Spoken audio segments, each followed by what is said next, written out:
और क्या सत्संग का समय हो गया। संत मत के प्रेमियों को चाहिए बचनों की हमेशा भूख प्यास रखें।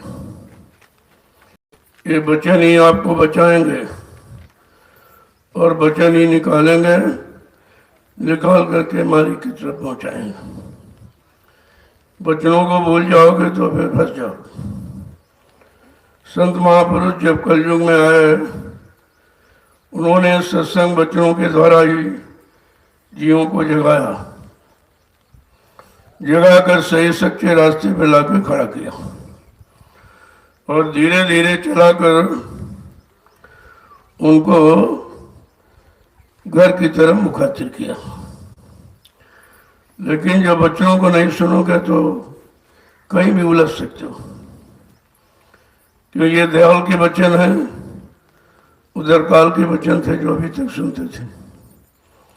तीन तीन युगों से काल वचन ही तो सुन रहे हो और इन वचनों में जीव फंस रहा है, क्योंकि उसको मालूम नहीं है कि यहाँ से क्या निकलना भी होगा, क्या कभी निकला जाता है, कौन निकलेगा, कौन निकालेगा, कौन निकाल करके सही सच्चे रास्ते पर खड़ा करेगा, कौन घर पहुंचाएगा। ये तो जब कलयुग में संत बधारे तो उन्होंने ये रास्ता खोला, जीवात्मा के बारे में कहा उन्होंने। बाकी जितने आए ऋषि मुनि, योगी, महारस, अवतारी, शक्तियां, ज्ञानी, विज्ञानी, वो सब इसी काल के वचनों में रहे और काल की गुलामी करते रहे। जब काल की किसी की गुलामी करोगे तो अपना सामान आपको दे देगा। जब काल की गुलामी की तो काल ने ये कर्मों के जाल में फंसाने वाली युक्ति सबको बता दी।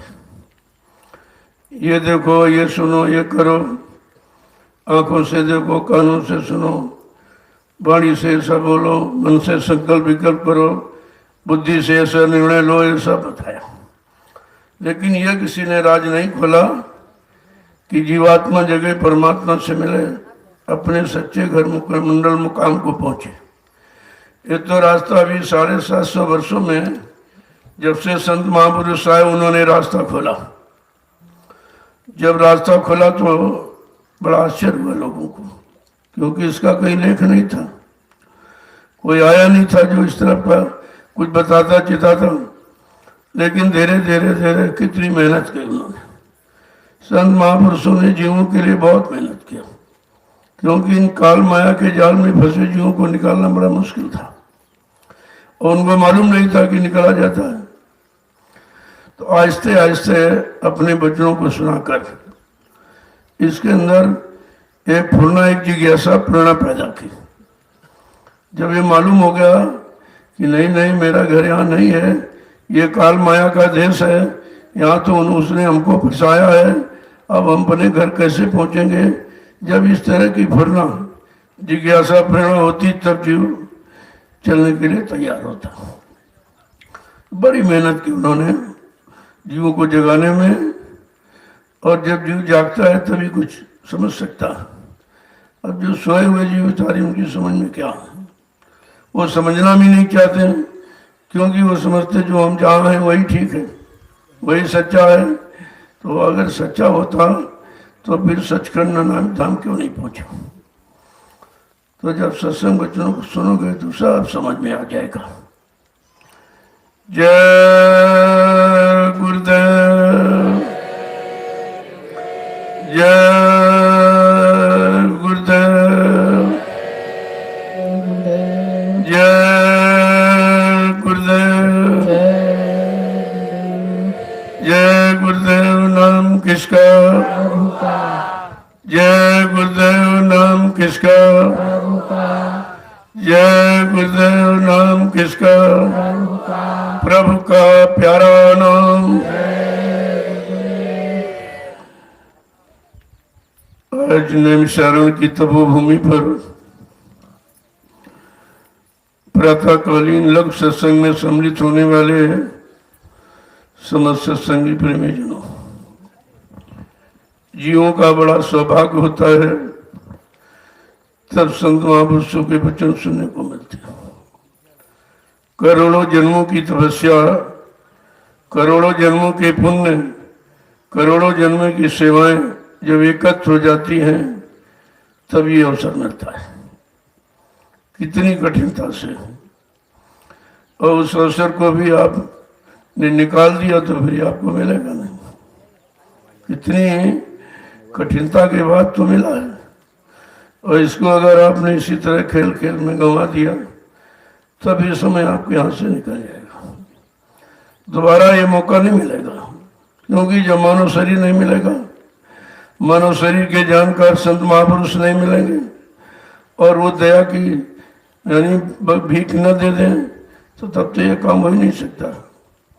तो अवसर मिला है, उसका लाभ उठाइए। एक एक वचन को बड़ी सावधानी के साथ सुनिए। जब सुनोगे तो ये गफलत और अज्ञानता, भूल और भटक भरम सब चला जाएगा, और कहीं से जाने वाला नहीं, इतना पुराना है अंदर में। तो कहते हैं कि जब जब संत जगत में आवे, खोज भाग उनके ठिंग जाओ, हाजिर रहो गिरो चरणों में, करो बंदगी निस्दिन। हो सकता मालिक की दया हो जाए, लेकिन जब उनके पास नहीं जाओगे, उनके वचनों को नहीं सुनोगे तो आपको पहचान नहीं होगी। पहचान तो वचनों की ही होती है, वचन के द्वारा तो पहचाना जाता है। और इतने संत महापुरुष आए तो उन्होंने सब वचनों से ही जीवों को जगाया, और कोई रास्ता जगाने का नहीं है। अब यह है कहाँ का है, कहाँ की जानकारी है, किस मंडल मुकाम तक की पहुंच है, तो वो वही जानकारी आपको दे सकता है। लेकिन जानकारी सबने दी, किसी तरह का कोई पर्दा उन्होंने भूल भरम का नहीं रखा, सब खोल दिया। जब ये भेद खुला तब जीवों को बड़ा मतलब पश्चाताप हुआ कि पता नहीं हम कितने युगों से फंसे पड़े हैं, ये तो दया किसी ने की नहीं निकालने की। तब उसको पश्चाताप होता है। जब प्रायश्चित करोगे तब वो पीछे का भूल जाता और आगे की तरफ चलने के लिए तैयार होता है। तो जब जीवात्मा जगेगी तभी तो मतलब चलेगी, तो सोई हुई क्या जगेगी, सोई हुई नहीं जा सकती। अब सारी जीवात्मा सो रही थी, कुछ मालूम ही नहीं था होश। देखो एक जागी हुई सूरत आई जिसने करोड़ों को जगा दिया। जैसे एक चिराग जलता हुआ लाखों बुझे हुए चिरागों को जला सकता है, जब उसका उससे स्पर्श किया जाएगा। या तो चिराग मतलब स्पर्श कर दे, या बुझे हुए चिराग जलते के पास आ जाए। एक ही कारण मतलब है, जब जीवात्माएं सो रही थी या उनको जगाने वाला कोई आया नहीं, तो मतलब हो तो उसकी कोई कमी गलती तो थी नहीं। तो संतों ने इसीलिए दया की, चलो भाई भूट भरम हो गया, चलो उनको जगा के ले आए। जब वो आए तो देखा कि सब के सब एकदम। अब जो पहले आया उसको तो बहुत मेहनत करनी पड़ी, क्योंकि सब सोई हुए थे। जगाने में बड़ी मेहनत उन्होंने किया। धीरे धीरे धीरे धीरे धीरे जीव जगने लगे, कुछ समझने लगे, सोचने लगे, फिर धीरे धीरे कुछ करने भी लगे। जब करने लगे तो उनको एहसास होने लगा। जब एहसास हुआ तभी तो प्रायश्चित होता है कि हमारा सब समय सब बेकार ही चला गया, कि किसी ने ऐसी दया की नहीं कि हम फंसे हैं कि निकले हैं। लेकिन सतगुरु दयाल आए तो उन्होंने दया की कि नहीं जीव फंसे हुए, इनको निकाला जाए। तो निकालने का माध्यम केवल वचन ही है।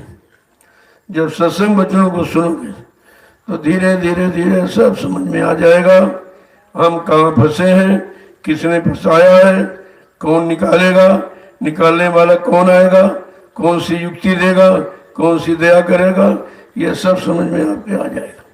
अगर सत्संग वचनों को नहीं सुनोगे तो कुछ नहीं समझ में आएगा। और इतने दिनों से सत्संग वचन ही तो आपको सुनाए जा रहे थे।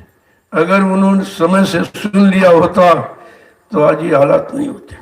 जो सब बिखर गए, सब भटक गए, कोई इधर कोई उधर कोई उधर, और जिधर के लिए महापुरुष ने जगा के खड़ा किया तो सब भूल गए बेचारे, क्योंकि अभी पकड़ पक्की नहीं थी।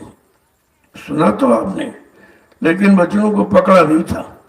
और पकड़ करके जीवन का आधार बनाया नहीं था। जब वचनों को अपने जीवन का आधार बनाओगे तो धीरे धीरे धीरे तुम्हारा जीवन ही बदल जाएगा तो आपको सब महसूस होने लगेगा। तो इसलिए जब कभी ऐसा मौका मिले तो ये समझ लो हरि योग गुरु की कृपा हो गई। बिना परमात्मा की कृपा के संत महात्मा नहीं मिलते हैं और बगैर संतों की दया के इन जीवात्माओं का उद्धार नहीं होता। ये दोनों चीजें सत्य हैं और आपको समय से दोनों चीजें मिली, लेकिन आपने उसकी कदर नहीं की।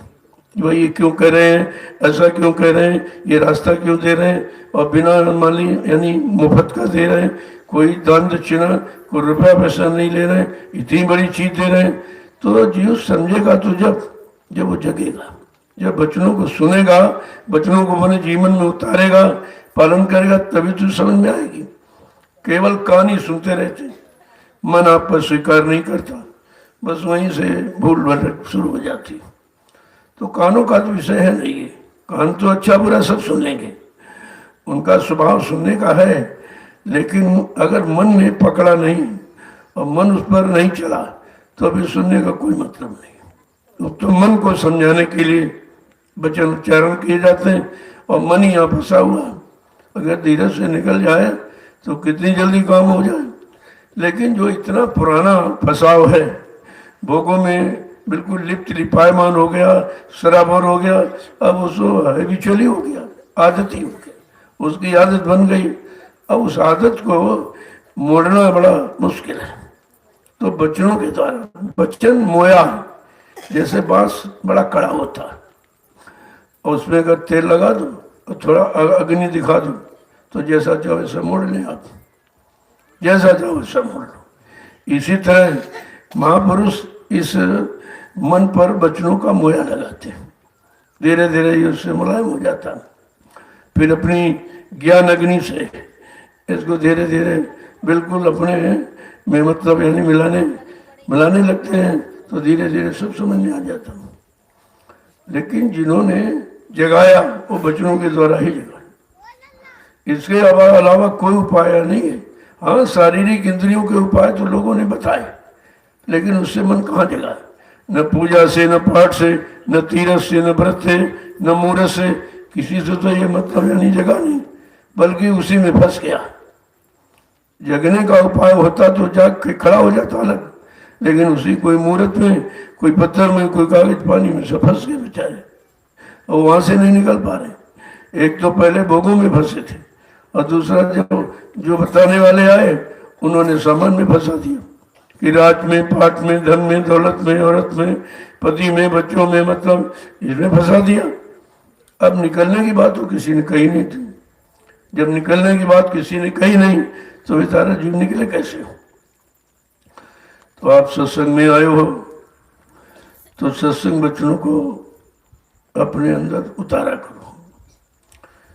चलो ठीक है, मतलब नहीं है तो सरल उपाय, सरल से शुरुआत करो कि छोटा वचन सरल होगा, जिसे हम साधारण रूप से कर सकते हो, तो उसी वचनों से शुरुआत करो।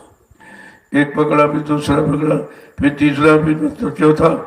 इस तरह से जब बच्चों को पकड़ने लगोगे तब धीरे धीरे धीरे जो मन की पकड़ उधर है भोगों की, वो ढीली होने लगेगी। जब ढीली होने लगेगी तब आप उसको धीरे से नाम में लगा दो, नाम में, और तभी ये कहा महापुरुषों ने, मन तू भजे गुरु का नाम। ऐ मन, तूने संसार के भोगों को बहुत भजा, माने उसकी तरफ गया, उसी में लिपायमान हो गया। अब जरा जो गुरु ने नाम का रास्ता दिया है, नाम की युक्ति है, जरा उसको बच के देख, उस पर चल के देख, उसको अपने में मिला के देख, क्या तेरी समझ में आता? जब धीरे धीरे शुरू हो गया तब कहा कि हाँ ठीक है, अब रास्ता सही मिला है। लेकिन इतनी जल्दी नहीं मिलेगा, इतनी जल्दी लोग समझते हो कि भजन नहीं बनता, कोई कह रहा भजन नहीं बनता, हमारा ध्यान नहीं बनता। कि हमने क्या इसके पहले क्या बनता था कभी? क्या इस पहले कभी बनता जो करे? अब नहीं बनता। अरे जब रास्ता नहीं था और बनाने वाला दिखाने वाला था नहीं, तुम कैसे बना लेते? तो धीरे धीरे धीरे धीरे कोई काम करो तो सब हो जाता है। एक बार की जो लोग आते हैं बड़ी जोरी सूती जोरी से चले जाते हैं, क्योंकि संत मत तो बहुत रूखा फीका मत है, इसमें तो मन को कुछ मिलने वाला है ही नहीं। जब उसको मिलेगा नहीं तो बैठेगा नहीं, सत्संग में नहीं बैठेगा, बैठोगे तो नींद आ जाएगी। मतलब यानी उंगाई जमुआई तंद्रा निद्रा कहना, ये तुरंत आप पर प्रहार करने लगते हैं। तो बच्चों को सुनने नहीं देते आपको, केवल कारण कि मन को अभी उधर से आपने मोड़ नहीं पाया, वो रस भोगों का कम नहीं हुआ और नाम रस इसने अभी स्वीकार नहीं किया। इधर नाम रस है, उधर भोगों का रस। भोगों का रस लेके तो कमजोर हो गया, और नाम का रस मिल जाए तो शक्तिमान हो जाएगा, ताकत आ जाएगी उसको। लेकिन इसको स्वीकार कैसे करेगा और उसको छोड़ेगा कैसे? जो 3 युगों से पकड़े बैठा है, मतलब यानी उसी को सब कुछ मान बैठा है, तो इधर नाम रस को कैसे स्वीकार करेगा? कहा जब धीरे धीरे धीरे धीरे किसी चीज को रोज सुनाओ, किसी व्यक्ति को रोज सुनाओ, तो धीरे धीरे कुछ विचार उसके बदलने लगते। अगर आप चुप हो जाओ तो फिर तो कभी नहीं सुधर सकता। इसलिए जब जीवात्मा जगी, गुरु के वचनों को सुनकर, गुरु के द्वारा मिली नाम युक्ति को पकड़कर जब जगी है, तो उसका दिव्य आंख का ना खुला, और तो किसी साधन से खुल नहीं सकता। जब खुला तो उसको मतलब उधर देखा तो कह रहे भाई सर इधर अच्छा तो इधर था, लेकिन भूल भ्रमवश अज्ञानता बस अच्छा इसे समझ लिया। जब गुरु की दया हुई उधर मुड़ा तो कहते रहे इधर अच्छा, इधर तो बेकार था सब। तब उसको तो इनको फंसाया कैसे? जब जल बन गया, अच्छा है बुरा है पाप और पुण्य है, तो आपने कभी अच्छा किया, कभी बुरा किया, कभी पुण्य किया, कभी पाप किया, कभी शुभ किया, कभी अशुभ किया।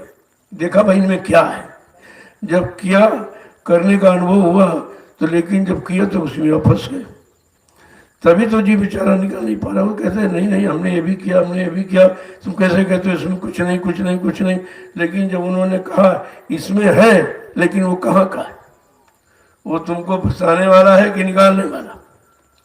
जब ये बात उसको समझाई गई तब उसने कहा हम तो फंस गए।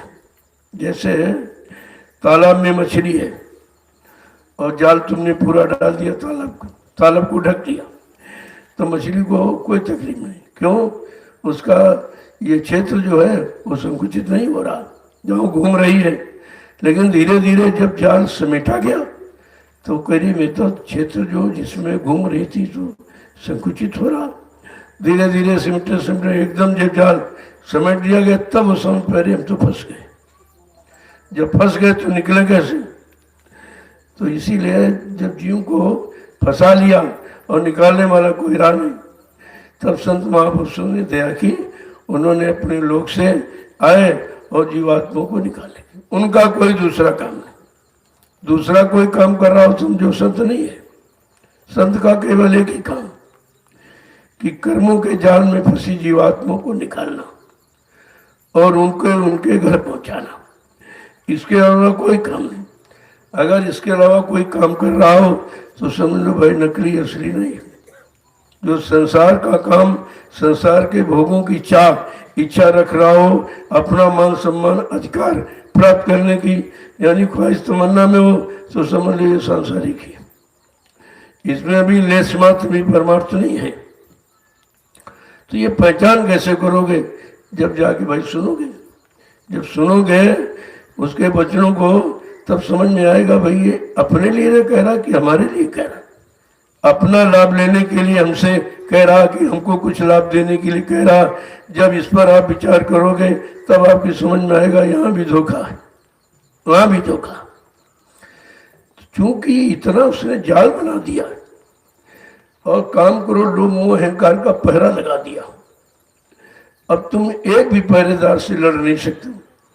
काम ने तुमको एकदम गिरा दिया, घायल कर दिया, कमजोर कर दिया। अभी क्रोध बैठा, अभी लोभ और मोह और अहंकार, कितने शत्रु तुम्हारे पीछे लगा दिए गए। एक भी शत्रु से तुम जीत नहीं सकते हो। तो कहा है तो बिल्कुल नर्वस, जीव तो बेचारा कुछ कर ही नहीं सकता है। तब इसको भरपूर शक्ति ताकत देने के लिए संत महापुरुष आए उन्होंने अपने बल से, जीव के पास कोई बल नहीं था, अपने बल से, अपने शक्ति ताकत से उसको खड़ा किया। और जब खड़ा किए, तुम किसी के सहारे खड़े हो, अगर सहारा छूट गया तो फिर तुम गिर जाओगे, क्योंकि तुम स्वतः तो खड़े नहीं थे।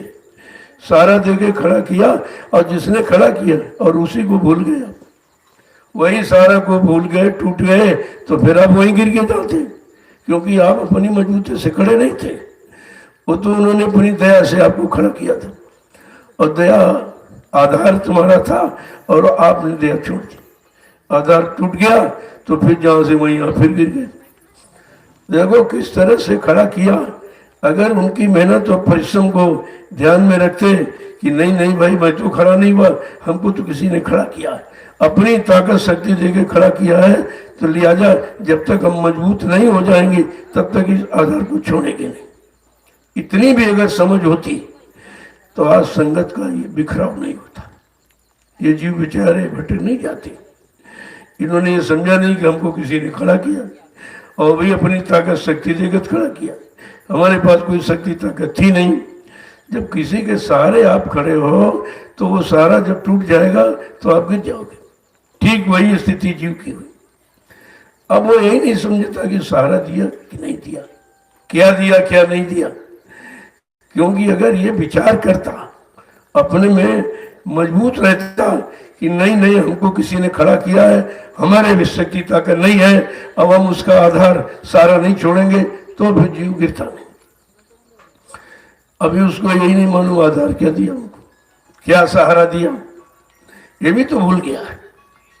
अगर ये मालूम रहता नहीं हमको सहारा देके खड़ा किया गया, हम अपनी शक्ति से नहीं खड़े हुए, तो कभी आप सहारा आधार नहीं छोड़ते, और नहीं छोड़ते तो अपनी जगह बने रहते। कहा नहीं था, पड़े रहो दरबार में धक्का धनी के खाओ, कबहू दीन दयाल के भनक पड़ेगी कान। तुम दरबार में खड़े रहना, पड़े रहना, अड़े रहना, कभी न कभी मालिक की दया हो जाएगी। तो तुमने ना, तुम खड़े रहे न पड़े रहे, सब बकरे सब छोड़कर एकदम बक गए। न शरण न चरण न दया न कृपा, कुछ नहीं समझा, और सब बेचारे भटक गए। अब भटक गए, फिर वहीं पर जहाँ थे वहीं आप फिर पहुंच गए। अब वहां से निकलना बड़ा मुश्किल है, पहले ही नहीं निकले थे, वो तो निकाला गया था अपनी दया तक शक्ति देकर। अब वो दोबारा फंस गए तो इनको कौन निकालेगा, क्योंकि अब वो सारा भी इनको नहीं, जिस सारी की बात थी वो सारा कहते खत्म हो गया। वो तो कहते सारा ही खत्म, आधार ही खत्म, समाप्त हो गया, तब अब निकलने की भी इच्छा नहीं करेंगे।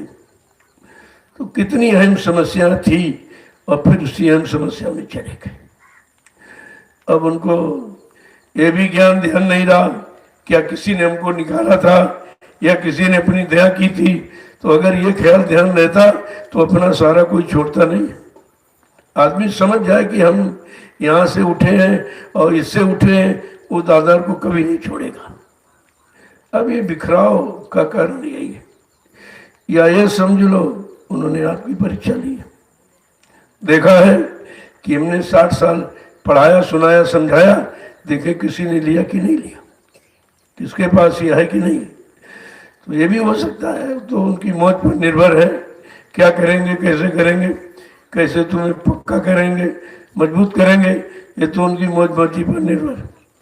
अब ये जरूर है कि जीव बेचारा आ सकता नहीं था और लाया गया तो फिर भटक गया। तभी होता भी ये सब भटक कैसे खत्म हो गई, किसके द्वारा खत्म, क्योंकि सुनने को तैयार नहीं, न सुनने को तैयार, न मानने को तैयार, न करने को तैयार। समस्या ये भी सामने खड़ी है। तो कहा ऐसे वही कैसे थे, कहा कोई स्थित परिस्थिति बना दी जाएगी तो फिर आ जाएगा। स्थित परिस्थिति कौन है, जैसे उदाहरण के लिए डॉक्टर पे पास आप जब भी जाओगे तो बीमारी होगी, बीमारी की स्थिति बना दी तुम डॉक्टर पास जाने लगोगे। ऐसे है यहाँ भी है, अगर तुम्हें कोई बीमारी, परेशानी, तकलीफ ना होती तो यहाँ कोई नहीं आता, यहाँ भी कोई नहीं आता। ये भी दर हमदर्दी का ये दर है, और वही आपका दर्द मिटा सकता। चलो शरीर में थोड़ा बहुत हुआ तो क्षण मात्र आपको तो आराम दिला सकता, लेकिन हमेशा के लिए नहीं खत्म कर सकता। अगर हमेशा के लिए दर्द खत्म हो जाए तो फिर झगड़ा झंझट खत्म हो जाए। और वो दर्द क्या है? सबसे बड़ा जन्मत मरत असह दुख हुई, जन्म मरण की असहनीय पीड़ा, ये सबसे बड़ा दर्द है। इस दर्द को कौन हमदर्द दर्द को खत्म करेगा? इस पर आपको विचार करना था कि सबसे बड़ा दर्द क्या है, दुख क्या, तकलीफ क्या, कि जन्मत मरत असह दुख हुई। जन्म मरण की असहनीय पीड़ा को, दुख तकलीफ को कौन खत्म कर देगा? अगर ये खत्म कर दे तो सारे दर्द ही खत्म हो जाए। अरे भाई, शरीर जब यहाँ आएगा नहीं, जब जन्म नहीं लेगा तो यहाँ के दुख तकलीफ उसको सताएंगे नहीं। तो काम तो वही किया जा रहा था कि एक बार यानी दर्द को सह लो तो हमेशा के लिए दर्द तुम्हारा चला जाएगा। उसके लिए कितनी बड़ी मतलब यानी युक्ति आपको दी गई नाम की, कि दाम की कमाई से तो दर्द बढ़ा है। क्योंकि धन अगर ज्यादा हो तभी चिंता होती, कहीं चोर चुराने ले, कहीं डकैती न पड़ जाए, कहीं कोई अपहरण कर ले, चिंता तो रहती है आपको। और खत्म कम हो जाए तो दुख घेर लेते परेशानियों की। परेशानियों का दर्द होता है कि ये सामान कैसे मिले, ये कैसे मिलेगा, पैसा नहीं रहा, धन नहीं रहा, दौलत नहीं। तो ये तो धन दोनों तरफ से तकलीफ देता। अगर हो जाए तो चिंता रखने की, और नहीं है तो कैसे मिलेगा उसकी चिंता। और ये दुख जो असली दुख है, तभी तो महापुरुषों ने कहा अरे भाई जीवन का असली दुख क्या है? पहले तो समझो जिंदगी का सबसे बड़ा दुख क्या है। तो कहा जन्मत मरत असह दुख हुई। ये जन्म मरण की असहनीय पीड़ा सबसे कठिन है। माँ को भी पीड़ा होती है, बच्चे को भी दर्द होता है, दोनों परेशान होते हैं, दोनों तकलीफ में रहते हैं। कहा जन्म मरण की पीड़ा को कौन हरेगा? आज तक तो किसी ने हरण किया नहीं। जितने आए वो जन्म मरण के चक्कर में ही रहे।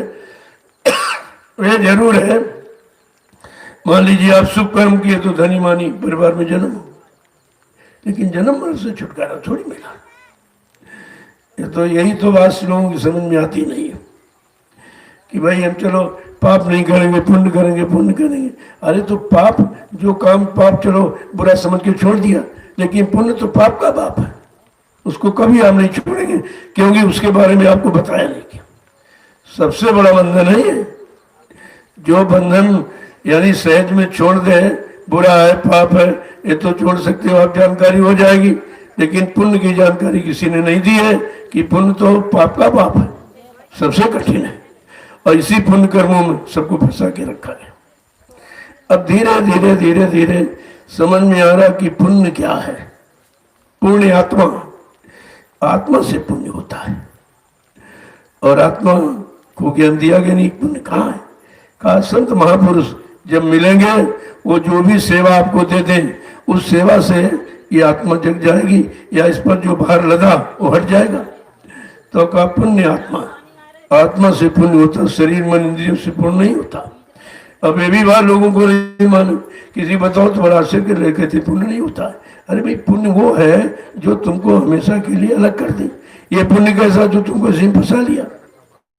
तो धीरे धीरे सत्संग वचनों में सुना, तब उसकी समझ में आया कि पाप पुण्य दोनों खतरनाक है। जब भगवान कृष्ण ने उद्धव से कहा कि उद्धव, पाप पुण्य जब तो नासे वो हमारे पूर्वज से, हमारे मुकाम मंडल लोग को वही जाएगा जो पाप पुण्य दोनों से अलग हो जाए। अब पाप से तो आप अलग हो सकते, लेकिन पुण्य से अलग नहीं होगी, क्योंकि पुण्य से अलग होना बताया नहीं गया। कहा पाप छोड़ दो, पुण्य करो, पुण्य करो, पुण्य करो। जहां पर करो शब्द है, यानी ये कर्म, वहां फंसाव जरूर है। अब ये तो सत्संग में आए जब जीव, तब उसकी समझ में आया कि पुण्य भी खराब हमारे लिए, और पाप से ज्यादा खराब, क्योंकि पाप हम समझ जाएंगे तो छोड़ देंगे, लेकिन पुण्य हम छोड़ेंगे नहीं। उसके बारे में हमें जानकारी दी गई। तो भगवान कृष्ण ने जब उद्धव ने कहा कि आप अब हमको भी अपने धाम ले चलिए, हम तो आपके सहारे रहे, आपके साथ लगे रहे पूरे जीवन, आपने कभी बताया भी नहीं कि हमारा घर नहीं, मुकाम हमारा कहीं ऊपर है। तो कहा भाई, जब किसी ने पूछा नहीं तो बताते क्या? जब पूछता तभी तो बताते। तो कहा अब ले चलिए। अब तो हमारा तो बुढ़ापा हो गया, अब तुम कुछ कर नहीं सकते। कहा ये भी काम नहीं हम कर सकते, हमको अधिकार ये नहीं है किसी जीवात्मा को ऊपर ले जाने का, ये अधिकार नहीं। कल फिर क्या करें? कल जाओ उद्धव भद्र का आश्रम। जब कभी सूत्रनिष्ठ ब्रह्मनिष्ठ संत महापुरुष आएंगे और वो मिलेंगे, उनसे नाम की युक्ति मिल जाए, उनकी दया हो जाए कि जीव को नाम की युक्ति दे दे, और दे करके और मतलब यानी स्वयं मन को मोड़ के कराए, तब तो हो सकता है।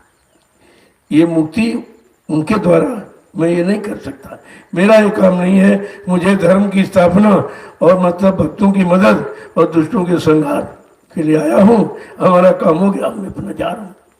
तो बड़ा प्रायश्चित उद्योग हुआ कि सब कुछ होते हुए हम कुछ मांग ही नहीं पाए, कुछ ले ही नहीं पाए, क्योंकि उस समय ये राज रहस्य खोलने का अधिकार कृष्ण को भी नहीं था, जो खोल देते जीवात्मा के बारे में।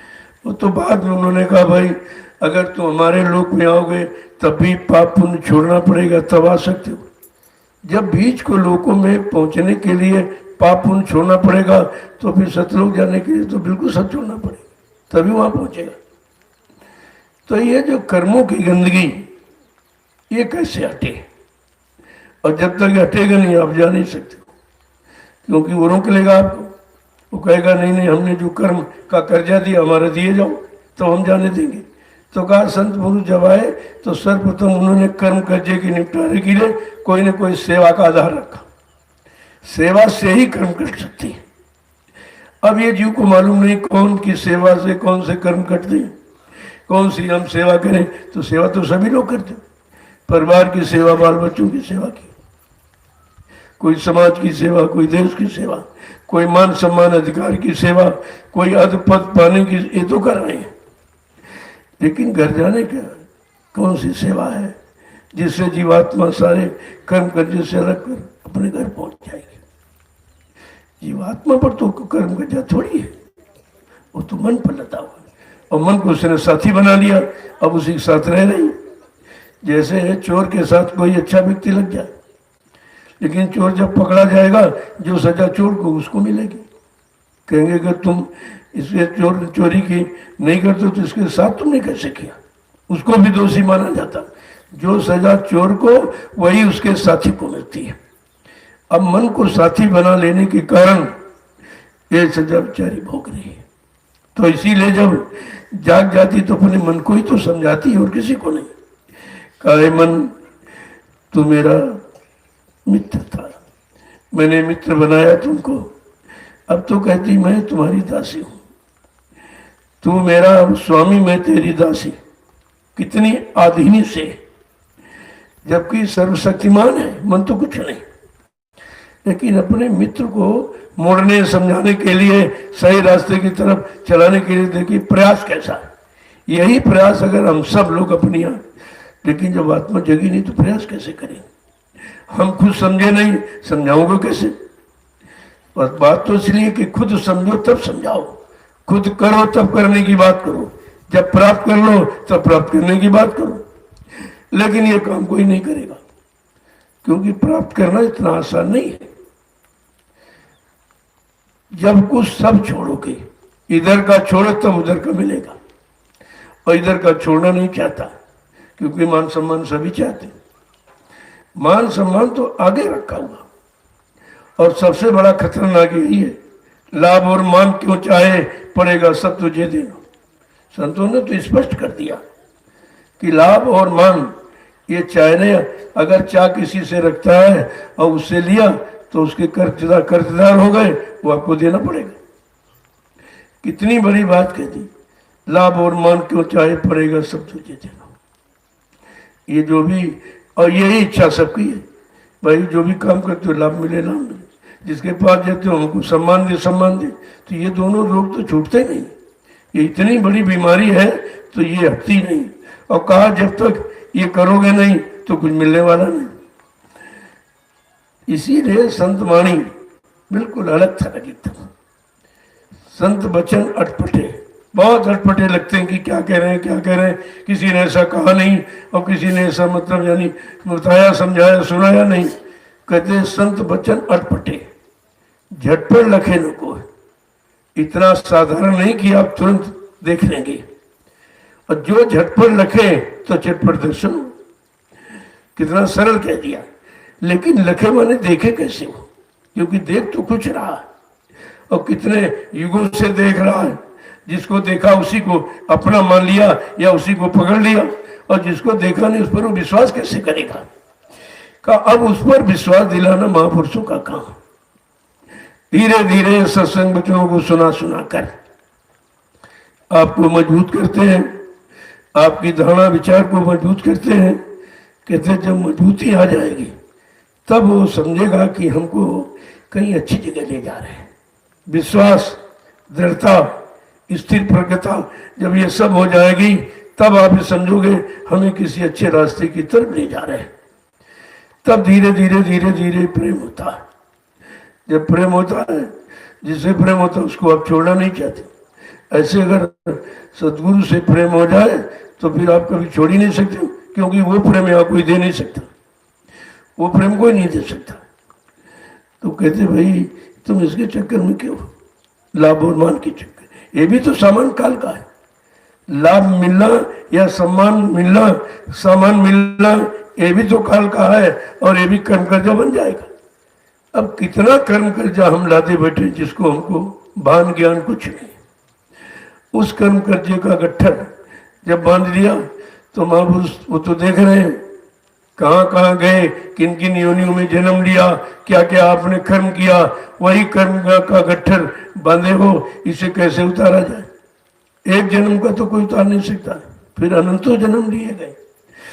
तो महापुरुष यही दया करते हैं कि पहले इसके सर पे जो गट्ठर रखा है इसको उतारो।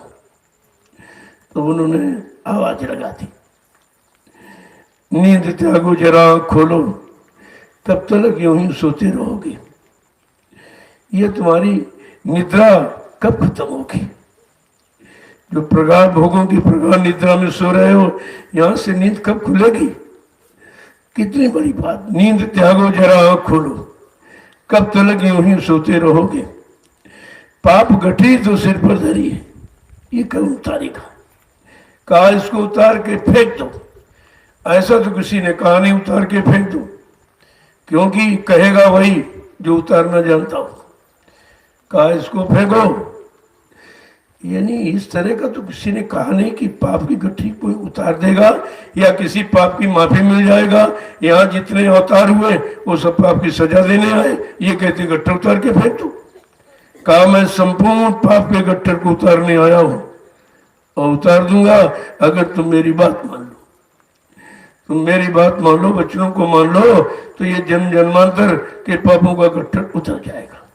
इतना बड़ा संकल्प प्रतिज्ञा किसी ने ली नहीं। ऐसा समर्थ मालिक मिला, फिर कैसे लोग भूल गए? क्योंकि उनकी सामर्थ्यता मालूम नहीं थी। वो कितने समर्थ हैं, कितने असीम पुरुष हैं, अनामी महाप्रभु हैं, ये तो कहने में तो था, लेकिन आपने अपने में उतारने की कोशिश नहीं की। सब यही प्रचार करते थे कि बाबा जी त्रिकालदर्शी हैं, मतलब यानी, और ये भविष्यवक्ता हैं, और ये हैं दूरदर्शिता रखते हैं, ये हमारे काम के लिए आए हैं, ये मतलब यानी बोझा कर्मों का उतारेंगे, जीवात्माओं को जगाएंगे, परमात्मा से मिलाएंगे। इनके पास नाम जहाज है जिस पर बैठे होकर जीवात्माओं को घर पहुंचाएंगे। प्रचार तो सब करते रहे, लेकिन उस प्रचार के अनुसार कौन चला है? किसने वचनों को पकड़ा है? केवल मुंह से कह दिया। अरे मुंह से कहने से काम नहीं होगा, जब तक तुम्हारे अंदर वो वचन उतरेंगे नहीं और उनके अनुसार तुम चलोगे नहीं, तो तुम्हारे मुंह से झूठ ही निकलेगा, सत्य नहीं निकल सकता। सब कुछ कहने करने के बावजूद क्या हुआ? सारा गुरु परिवार बिखर गया। अब ये चिंता किसको है? जिसने गुरु परिवार को अपना परिवार समझा है। जो परिवार समझता है, अगर परिवार में विघटन हो जाए तो उसको चिंता होती कि मेरा परिवार बिखर गया, कहने का मतलब मेरी शक्ति छीन हो गई, अब तो अड़ोसी पड़ोसी सब तंग करेंगे। तो गुरु परिवार बिखरा, ये चिंता किसको है? ये तकलीफ किसको है? लोगों ने पूछा भाई हम क्या करें, हम क्या करें? हमने कहा जो हम करें तुम भी करो। हम अपने गुरु परिवार को इकट्ठा कर रहे हैं और तुम भी इकट्ठा करो। हमारा परिवार 45 करोड़ का है, इतना किसी के पास परिवार है ही नहीं, इतना जनमत किसी के पास नहीं। तो हमें आपको कुछ करने की जरूरत नहीं, केवल गुरु परिवार को इकट्ठा करो। जो बिखर गए हैं वो मतलब धीरे धीरे इकट्ठे हो जाए और काम हो जाएगा। तो मैंने कहा भाई हम जो करते वही आप करिए। बहुत लोग आए, पूछा भाई हम क्या करें, हम क्या करें। हमने भाई जो हम करते वही आप करिए। अगर परिवार को अपना परिवार समझते हो तो अब परिवार को लूटो, परिवार को ठगो, परिवार को यानी भरम भूल पैदा करो, परिवार को सही रास्ते से हटाओ, तो क्या परिवार का व्यक्ति माना जाएगा? वो उसको कौन मानेगा? और सब यही कर रहे हैं। आप दृष्टि डाल के देखिए, सब यही कर रहे हैं। किसी के अंदर परिवार की चिंता नहीं है, क्योंकि परिवार अभी उन्होंने समझा नहीं था। जिसने परिवार बनाया, इकट्ठा किया, उस मालिक को चिंता है कि हमारा इतना बड़ा परिवार बिखर गया। अगर हम सब लोग इसी काम में लग जाते और कुछ करने की जरूरत ही नहीं थी। भाई जमात की करामात होती और जमात तुम्हारे पास सबसे ज्यादा, और इसी जमात को अगर हम लोगों ने इकट्ठा कर लिया होता तो आज तुम्हारे पास सब कुछ था, सब कुछ तुम्हारे। यहाँ आप देखते हो विजय किसकी होती? जिसके पास जनमत होता। का जनमत मानी जिसे वोट कहते हैं आप, कि वोट जिसको ज्यादा मिले वो जीत जाता, यानी जिसके पास जनमत है उसकी विजय। और मालिक ने इतना बड़ा जनमत यानी मतलब हमें इकट्ठा करके दे दिया, लेकिन हम उस जनमत को संभाल भी नहीं पाए, उसके प्रति हम कुछ कर भी नहीं पाए। ये हमारी करनी खराब हो गई।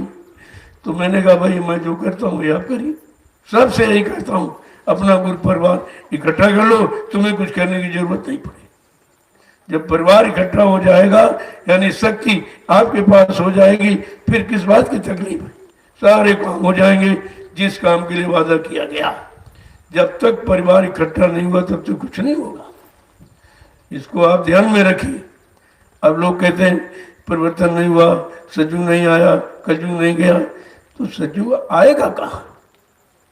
अरे जब परिवार संगठित होगा तो परिवार की सुख शांति के लिए तो आएगा, और परिवार बिखरा हुआ। तो कहने का मतलब है इतनी भी सोच समझ में लोगों को नहीं है कि हमें इस वक्त क्या करना चाहिए। भाई दूसरों को समझाने से तुम्हारे परिवार थोड़ी मार जाएगा, उससे तुम्हारा मतलब नहीं कुछ होगा। और तुम्हें ये करने की आवश्यकता नहीं, दूसरों को समझाओ, अपनों को समझाओ। जो अपने अपने से अलग हो गए हैं और अपनापन समाप्त कर चुके हैं, उनको समझाना है। तो काम तो यही हो रहा। हमने कहा मैं तो कोई काम कुछ करता नहीं हूँ, केवल परिवार इकट्ठा कर रहा हूँ। भाई किसी का क्या नुकसान कर रहा हूँ? मैं अपने परिवार को इकट्ठा कर रहा हूँ, भूले भटके प्रेमियों को गुरु के वचन सुनाकर उनको सच्चे रास्ते पर लाके खड़ा कर रहा हूँ। मैं कौन सा गुनाह कर रहा हूँ? मैं तो कोई दान दक्षिणा, कोई रुपया पैसा, कोई सेवा फेवा मैं तो लेता नहीं कुछ। तो लोगों की समझ में यही नहीं आया कि अभी अच्छा काम कौन सा। अगर सब लोग समझ ले कि हमारा गुरु परिवार सबसे बड़ा, हमको किसी के पास जाने की जरूरत क्या है। जब आपसे यह कहा गया था तुम्हारा इतना बड़ा परिवार है, किसी झंडे के नीचे मैंने तुमको मरीज बनकर जिंदाबाद मुर्दाबाद कहने की जरूरत नहीं है, तुम्हारा परिवार स्वयं सक्षम है। इतनी बात अगर लोगों ने गुरु की समझ ली होती तब भी ये बात विघटन नहीं होता। तो बहुत लोगों ने प्रश्न किया, आज भी प्रश्न करते हैं। मैं तो यही कहता हूँ भाई मैं जो काम कर रहा हूँ आप ही करिए, आप और नहीं कर सकते चुपचाप देखिए बैठ करके। लेकिन निंदा आलोचना बुराई के चक्कर में क्यों पड़े? निंदा वही करता जो कर नहीं सकता, निंदा वही करेगा जो कर नहीं सकेगा या तुम्हारा जैसा बन नहीं सकेगा, क्योंकि बनने के लिए बहुत कुछ करना पड़ता है। वही निंदा करते, जिनके बस का कुछ नहीं वो निंदा में जुटे पड़े हैं। और जिसके पास काम है उसको फुर्सत कहाँ, उसको निंदा करने की उसके पास समय कहाँ है, उसको समय नहीं है। और जिनके पास कोई काम नहीं वो यही काम करते। यहीं से समझ लेना चाहिए जो निंदा कर रहा है वो कभी भला और बड़ा हो ही नहीं सकता। कर लिखा है, कर भला तो हो भला, कर बुरा तो हो बुरा। जब तुम भला करोगे तो तुम्हारा कोई भला करेगा। तुम सबका बुरा चाहते हो और बुराई करते हो तो तुम्हारा कोई भला करते हो। बुरे बुराई करते हैं और भले भलाई ही करते हैं। वो अपना भलाई का व्यवहार नहीं छोड़ते वो बुराई वाला व्यवहार नहीं छोड़ता, क्योंकि वो उसमें फंसा है, वो उसमें लगा है। तो ये चीजें जानकारी जब होगी, जब वचन मिलेंगे। ये वचन सब काम करते हैं, इधर का भी काम करेंगे, उधर का भी। इधर आपको पाक साफ पवित्र करेंगे और उधर आपको घर पहुंचा देंगे। तो इसीलिए संत महापुरुषों के वचनों के बिना कुछ होने वाला नहीं। और आपने देखा क्या हुआ इतने दिनों में क्या हुआ, कितने चुनाव हुए, आपने कितनों को चुना, लेकिन उन लोगों ने तुम्हारे लिए कोई काम नहीं चुना। तुमने तो चुना उनको, लेकिन भारत की जनता के लिए इन्होंने कोई काम ही नहीं चुना कि जनता को क्या चाहिए, परेशानी कैसे हटे, बीमारी कैसे हटे, यानी बेरोजगारी कैसे खत्म हो, महंगाई कैसे खत्म हो, ये कोई काम नहीं हुआ। कोई भी काम तुमने चुनाव तो किया, लेकिन उन्होंने तो चुनाव तुम्हारे लिए तो नहीं किया, कि कोई काम ही नहीं चुना आज तक कि भाई जनता को क्या करना है, क्या इसको तकलीफ है, क्या परेशानी है, क्या मुसीबत है, क्या आपत्ति है। तो जब तक ये नहीं होगा तो चुनाव पर चुनाव, चुनाव पर चुनाव, सारा देश ही चुन गया, कुछ नहीं पता। एक पंचवर्षीय चुनाव के लिए 70 अरब रुपए खर्च होता है। अब आप सोच लीजिए, एक 5 पंचवर्षीय योजना एक के लिए 70 अरब रुपए खर्च होता है। कितना महंगा चुनाव आपका है। आपने इतने रुपए खर्च करके मोल लिया है, और पैसा भी गया, समय भी गया, और श्रम भी किया, और मिला कुछ नहीं। मिला तुमको बीमारी, बेरोजगारी, गरीबी, टैक्सों की भरमार, इसके सिवा आपको क्या मिला? क्या इसी के लिए चुनाव किया था? कहने का मतलब, जब तक वचन पर ध्यान नहीं देगा तब तक वो कुछ कर नहीं सकता। अब ये धीरे धीरे धीरे कुदरत खुद ही समझा देगी। भाई एक कहानी आपसे, जब काफला निकला 16 प्रांतों का, तब एक कहानी नहीं थी, आगे आने वाली यानी समय की भूमिका थी। महापुरुष कहानी किससे नहीं सुनाती, जो आगे आने वाला है या आगे होने वाला है, कोई मुसीबत आपत्ति आने वाली, कोई प्राकृतिक प्रकोप, उससे बचाने के लिए वो पहले ही आपको समझाना शुरू कर देते। तो कहा, एक राजा के राज में सूखा पड़ गया। सूखा इतना कि पेड़ पौधे सूखने लगे, जल के अभाव में पशु पक्षी मरने लगे। तो मंत्री ने कहा, राजन, जिसके राज में सूखा पड़ जाता है वो तो नरक में जाता है। अब राजा को चिंता हुई कि हम नरक में चले जाएंगे। कहा, फिर क्या करें? कहा, ऐसा करो कि एक ब्राह्मण को बुलाओ और भगवान के नाम का जाप करो। देखिए, सब तरफ से आदमी हारता है, तब परमात्मा की तरफ मुखातिब होता है। चलो कहीं शांति नहीं, सब जगह ढूंढा, कहीं कुछ मिला नहीं, चलो अब उनके पास। तो मतलब कहा कि एक ब्राह्मण को खोज करो और भगवान नाम का जाप कराइए। तो कहा, ठीक भाई, तुम ही ढूंढो। अब मंत्री ने कहा, ढूंढने के लिए उसको भी पहचान नहीं थी कि ब्राह्मण किसे कहते। देखा उसने कि छापा तिलक जने हुए हैं कल, बस यही हो गया, यही ऊपर वाली पहचान। अब उसको से कहा, चलो भाई, राजा ने तुमको बुलाया है। तो बेचारा घबरा गया। करना नहीं, घबराओ मत, तुमको भगवान के नाम का जाप करना है, बहुत बड़ा इनाम मिलेगा। तो अब बेचारा गया तो, लेकिन अब वो सोच रहा कि हम तो भगवान को देखे नहीं, हमने जब देखा नहीं तो किसका नाम ले, किसका न ले, किसका नाम ले, किसका नहीं ले। भाई कौन मदद करेगा? जिसको कभी देखा हो या उससे कुछ मतलब मिला हो तब तो समझ में आ जाएगा। अब वो चला तो गया, लेकिन यही सोच रहा कि राजा की बात है, अगर न कुछ काम हुआ तो फांसी दे देगा। अब बेचारी चिंता हो गई। अब चिंता में यही सोच रहा, क्या जाप करूं, क्या न करूं, क्या जाप करूं, क्या न, राम करूं कि कृष्ण का करूं, हनुमान का करूं, किसका करूं, इसी चिंता। 1 महीना बीत गया तो राजा ने कहा, मंत्री 1 महीना हो गया, ब्राह्मण जाप पर कुछ सुधार नहीं हुआ। कहा, ऐसा करो महाराज, दूसरा ब्राह्मण बैठा था। अब दूसरा ढूंढ के ले आए। तो उसने कहा, चलो देखेंगे पहला वाला क्या कर रहा। तो पहला वाला तो यही कह रहा था, क्या जाप करूं, क्या न करूं, क्या जाप करूं, क्या न करूं। तो उसने सोचा ये सही होगा, तभी तो राजा मना नहीं कर रहा इसको। तो वो भी कह रहा, जो ये करे सो मैं करूं, जो ये करे सो मैं करूं।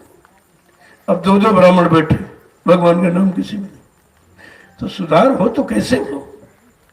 जब 3 महीने बीत गए तो राजा ने कहा, मंत्री 3 महीने से 2 ब्राह्मण भगवान नाम का जाप कर रहे, सुधार तो कुछ नहीं हो रहा। कहा ऐसा करो, तीसरा बैठा दो। अब तीसरा ढूंढ के लाए, कुछ होशियार था दोनों से। तो उसने कहा चलो भाई देखेंगे दो क्या कर रहे हैं। जब वो आया तो उसने देखा कि पहला कह रहा क्या जब करूं क्या ना करूं, दूसरा का जो ये कह रहे सो मैं करूं। अरे कल इसमें तो भगवान के जाप नाम ही कुछ नहीं। कल अरे भाई ये धांधली कब तक चलेगी, ये धांधली कब तक चलेगी, वो ये कहने लगा। अब 3 ब्राह्मण बैठ गए और भगवान का नाम किसी के पास नहीं, तो मतलब सुधार हो तो कैसे हो। तो राजा ने कहा मंत्री 3 ब्राह्मण जाप करें, सुधार क्यों नहीं हो रहा। अरे राजन त्रिदोष हो गया, त्रिदोष का चौथा बैठा लो जल्दी, न सर्वनाश हो जाएगा। कहा अच्छा भाई चौथा ढूंढ के ले। चौथा ढूंढ के ले आया, वो तीनों से होशियार था। कहा चलो भाई देखेंगे क्या कह रहे। जब वो आया चौथा कह रहा, पहले वाला कह रहा क्या जब करूं क्या ना करूं, दूसरा कह रहा जो ये करे सो मैं करूं, तीसरा कह रहे भाई ये धांधली कब तक चलेगी, तो चौथा क्या कह रहा, अरे भाई जब तक चलेगी तब तक सही, जब तक चलेगी तब तक सही। अब 4 ब्राह्मण जाप कर रहे हैं, भगवान का नाम किसी में नहीं है। अब राजा को बड़ी चिंता हुई कि 4 ब्राह्मण और काम कुछ नहीं हुआ। कहा हो ना हो चलो चल के देखा जाए, अगर यही काम पहले कर लिया था तो दशा नहीं होती। कहा चल को देखा जाए। जब हाथी पे सवार होकर राजा चला तो उधर ब्राह्मणों ने सुना राजा स्वयं आ रहे हैं। कहा अरे अब तो हमको इनाम मिलेगा, इसीलिए राजा आ रहे हैं। तो राजा को देख कर जोर से चिल्लाने लगे, क्या जब करूं क्या ना करूं, जो ये करे सो मैं करूं, ये धांधली कब तक चलेगी, जब तक चलेगी तब तक सही। तो राजा ने कहा अरे बदमाशो अब तक चली लेकिन अब नहीं चलेगी, जब महाराजा आएंगे तब ये धांधली बंद, ऐसे नहीं बंद होने वाली। ये कोई नहीं बंद कर सकता किसी की ताकत से। पहले बात को समझा करो। तो ये कहानी नहीं थी, आगे आने वाली समय की भूमिका थी, जो महापुरुष बहुत पहले से बताने लगते हैं कि ताकि मौके पर यह कोई ना कहे कि हमको बताया क्यों नहीं, हम अपना सुधार कर लेते। सबको मौका दिया 10 जुलाई 1952 से और 2012 तक, कितना मौका दिया गया। इतना तो मौका अवसर किसी ने दिया ही नहीं, समझाने का इतना काम किसी ने किया नहीं। यहाँ तो रामकृष्ण का इतिहास है, आए समझाया, नहीं माने तो मार काट दिया, लेकिन माफ नहीं किया, बचाया नहीं, माफ नहीं, ये अधिकार नहीं है। तो तुमको माफ करने वाला भगवान चाहिए कि मार काट करने वाला चाहिए। तुम्हारे पाप कर्मों की सजा माफ करने वाला चाहिए, सजा देने वाला चाहिए। अभी तक यही निर्णय नहीं ले पाए हो कि हमको कौन सा भगवान चाहिए, काल भगवान चाहिए कि दयाल भगवान चाहिए। और दोनों का काम आपको बताया गया। ये है महापुरुषों की सीख, और उनकी सीख को कोई नहीं लेता। अगर उनसे सीख लेना और दया की भीख लेना, ये दोनों काम जानकारी हो जाए तो फिर कुछ बाकी नहीं, सब कुछ आपको मिल जाए। न भीख मांगी दया की और न सीख उनकी ली आप। जब सीख भीख दोनों खत्म हो गई तो मिलेगा क्या आपको। ये जानकारी समय की जो जो आए सबने दी, ऐसा नहीं है। अपने अपने समय में जो जो उनको अधिकार युक्ति थी, उसी युक्ति अधिकार से उन्होंने जीवों को जगाया। लेकिन कहा जब सब जाग जाएंगे तब इनको घर कौन ले जाएगा, जगाने का काम सबने किया। हाँ कोई एक आध जो बिल्कुल आत्मसमर्पित हो गए उनको तो ले गए, बाकी यही नामदान मिला छूट गया, माला कुटी पर टांग दी, सुमरन ध्यान भजन किया नहीं। अब नामदान का प्रभाव है कि मनुष्य शरीर मिलेगा, तो फिर मिल गया, फिर नहीं किया फिर मिल गया, फिर मिला।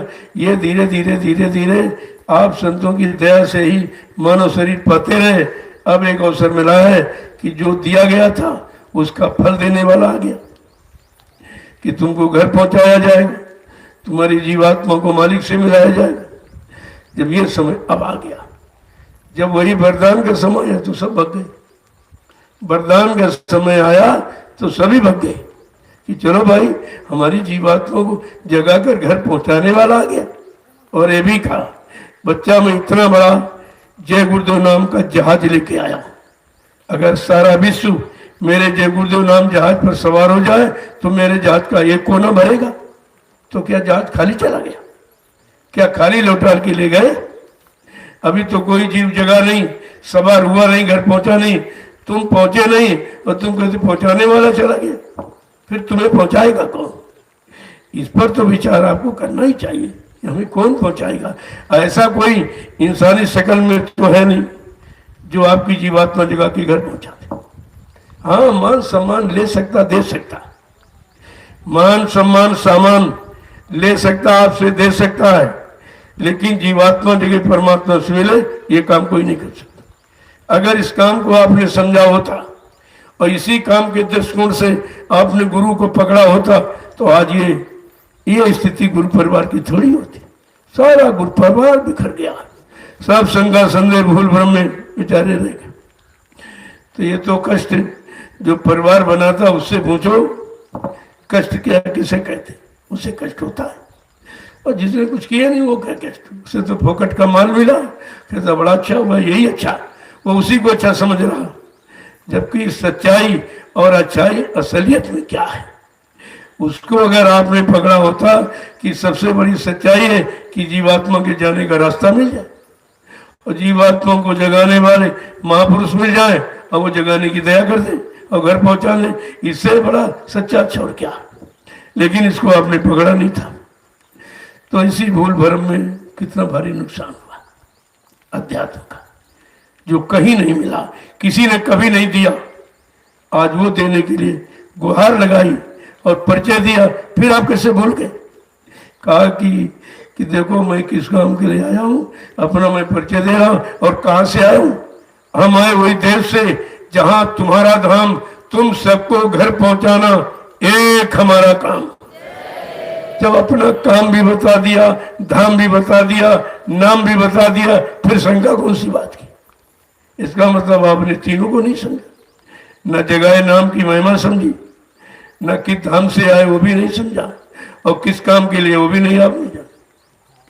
तो इससे बड़ा हमदर्द और कौन होगा। ऐसे हमदर्दी को, ऐसे शुभचिंतक को, ऐसे रहनुमा को आपने बुला दिया, तो ये काम तुम्हारा कौन करेगा, अन्यत्र कहीं होने वाला नहीं है।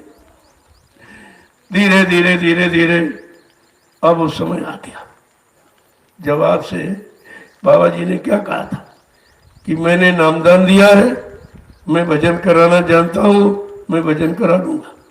हमें कोई स्थिति परिस्थिति बनानी पड़े, कोई करिश्मा खेल लीला करनी पड़े, लेकिन भजन करा लेंगे और तुम्हें करना पड़ेगा।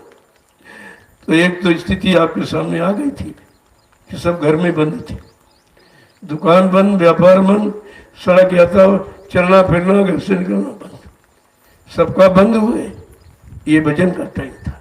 लोग कहते थे दुकान की वजह से, व्यापार की वजह से, नौकरी की वजह से मतलब हम भजन नहीं कर पा रहे, सारे काम तुम्हारे बंद हो गए, तुमको घरों में बंद कर दिया गया।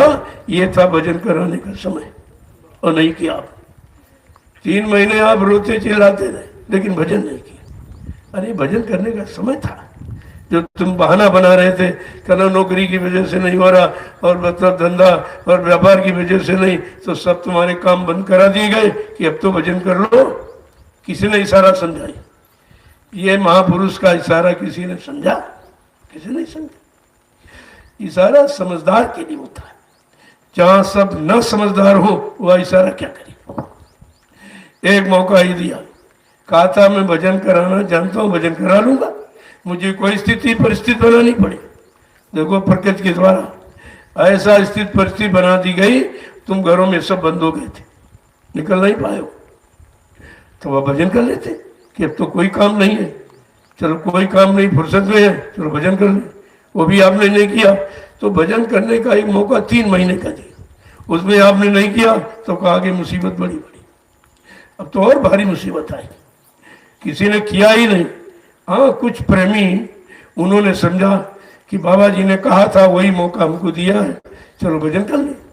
उनके आदेश हुक्म का पालन करने का समय आ गया और लाभ मिलने का समय, क्योंकि सारे काम बंद हो गए, दुनिया के सारे काम बंद, केवल भजन का रास्ता खुलने के लिए, भजन कराने के लिए ये सब रास्ते आपके बंद किए। कितने लोगों ने समझ पाया कि लॉकडाउन किस लिए हुआ है, हमको भजन करने का समय दिया गया है।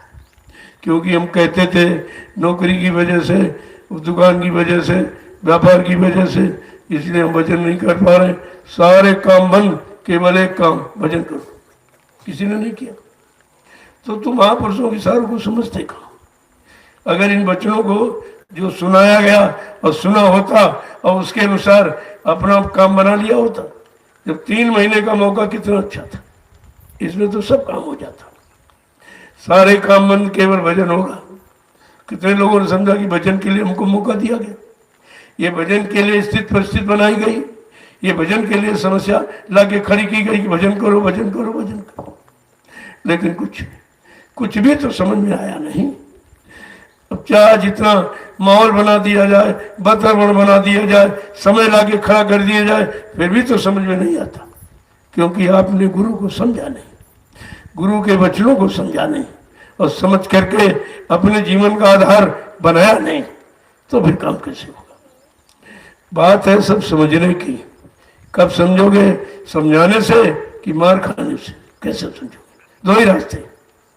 तो 60 साल तो समझाया गया, तो आप माने नहीं, तो कहा ऐसे नहीं मानेंगे, चलो कुदरत को चाट दी। तो अब उसको चाट दिया, एक ही झटका उसने लगाया, सारा विश्व रोने लगा, सब विश्व रोने। और बता दिया बीमारी आ गई। बीमारी कोई बीमारी नहीं, बीमारी होती तो दवा बनती, बीमारी कुछ नहीं। ये है कर्मों का, ये कर्मों की बरसात है। जो लोगों ने जैसे कर्म किए हैं, जिसको बराबर रोका गया कि मार काट हिंसा चोरी कत्लेआम व्यभिचार कुचार खत्म कर दो उसको, ये कर्मों की सजा कुदरत सुनाने जा रही है और उस सजा से तुम बच नहीं पाओगे। और 80 में इशारा किया गया था कि अणुबम परमाणु बम विनाशकारी शक्ति है, लेकिन वो उनकी सीमा, क्षेत्र सीमा है उनकी कि कितने क्षेत्र तक प्रभावित करेंगे। लेकिन कहा बच्चा जब कीटाणु बम चलेगा तो सारा विश्व तबाह हो जाएगा।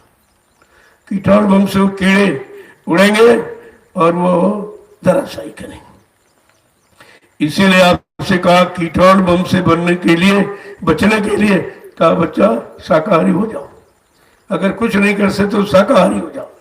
शाकाहारी का मतलब जो कुदरत ने आपको भोजन दिया वही भोजन करो, तो तुम्हारे अंदर उस भोजन से जो खून बनेगा और खून में जो कीटाणु होंगे, उन कीटाणुओं में इतनी शक्ति होगी कि कुदरत के चलाए कीटाणु से लड़ जाएंगे, उन पर उसका असर नहीं होगा। कितनी बड़ी चीज, कितना बड़ा उपाय। यानी पहले बताया ये होगा, फिर कहा इसका परिणाम ये होगा, अगर बचना चाहो तो शाकाहारी हो जाओ। तो सब तो आपको बताया गया कि ये होगा भी, तो हुआ। ये भी नहीं की बात झूठ हुई। कीटाणु बम चला और सारे विश्व पर प्रहार किया उसने, क्योंकि भारत छोड़कर सभी मुल्क मांसाहारी ही है। लेकिन यहाँ भी आपने नकल की ली, पाश्चात्य देशों की नकल की आप। ये सब मांस का आहार करने लगे, अंडा फंडा। ये अंडा तो सबसे गंदगी। मुर्गी का मासिक धर्म अंडा है क्या? मासिक धर्म खा लगेगा। मासिक धर्म में तो अपनी पत्नी के हाथ का भोजन नहीं करते, उसको छूते नहीं हो, इतना बड़ा परहेज है। और ये सब यानी मासिक धर्म ही खा रहे मुर्गी का, इनका क्या होगा? कितनी गंदगी हो जाएगी, उस गंदगी का परिणाम कितना बुरा होगा, ये समझ में किसी की नहीं आया।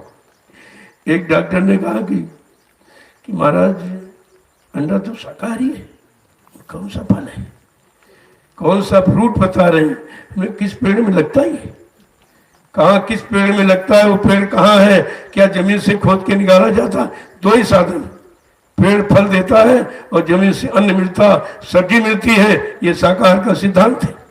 ये बताओ, ये किसी पेड़ में लगता है या जमीन से खोद के निकाला जाता? जो कहते हो अंडा फ्रूट है, बताओ। ऐसे बताने वाले जिनको खुद ही ज्ञान नहीं और सारे देश को मुसीबत में लाके खड़ा कर दी।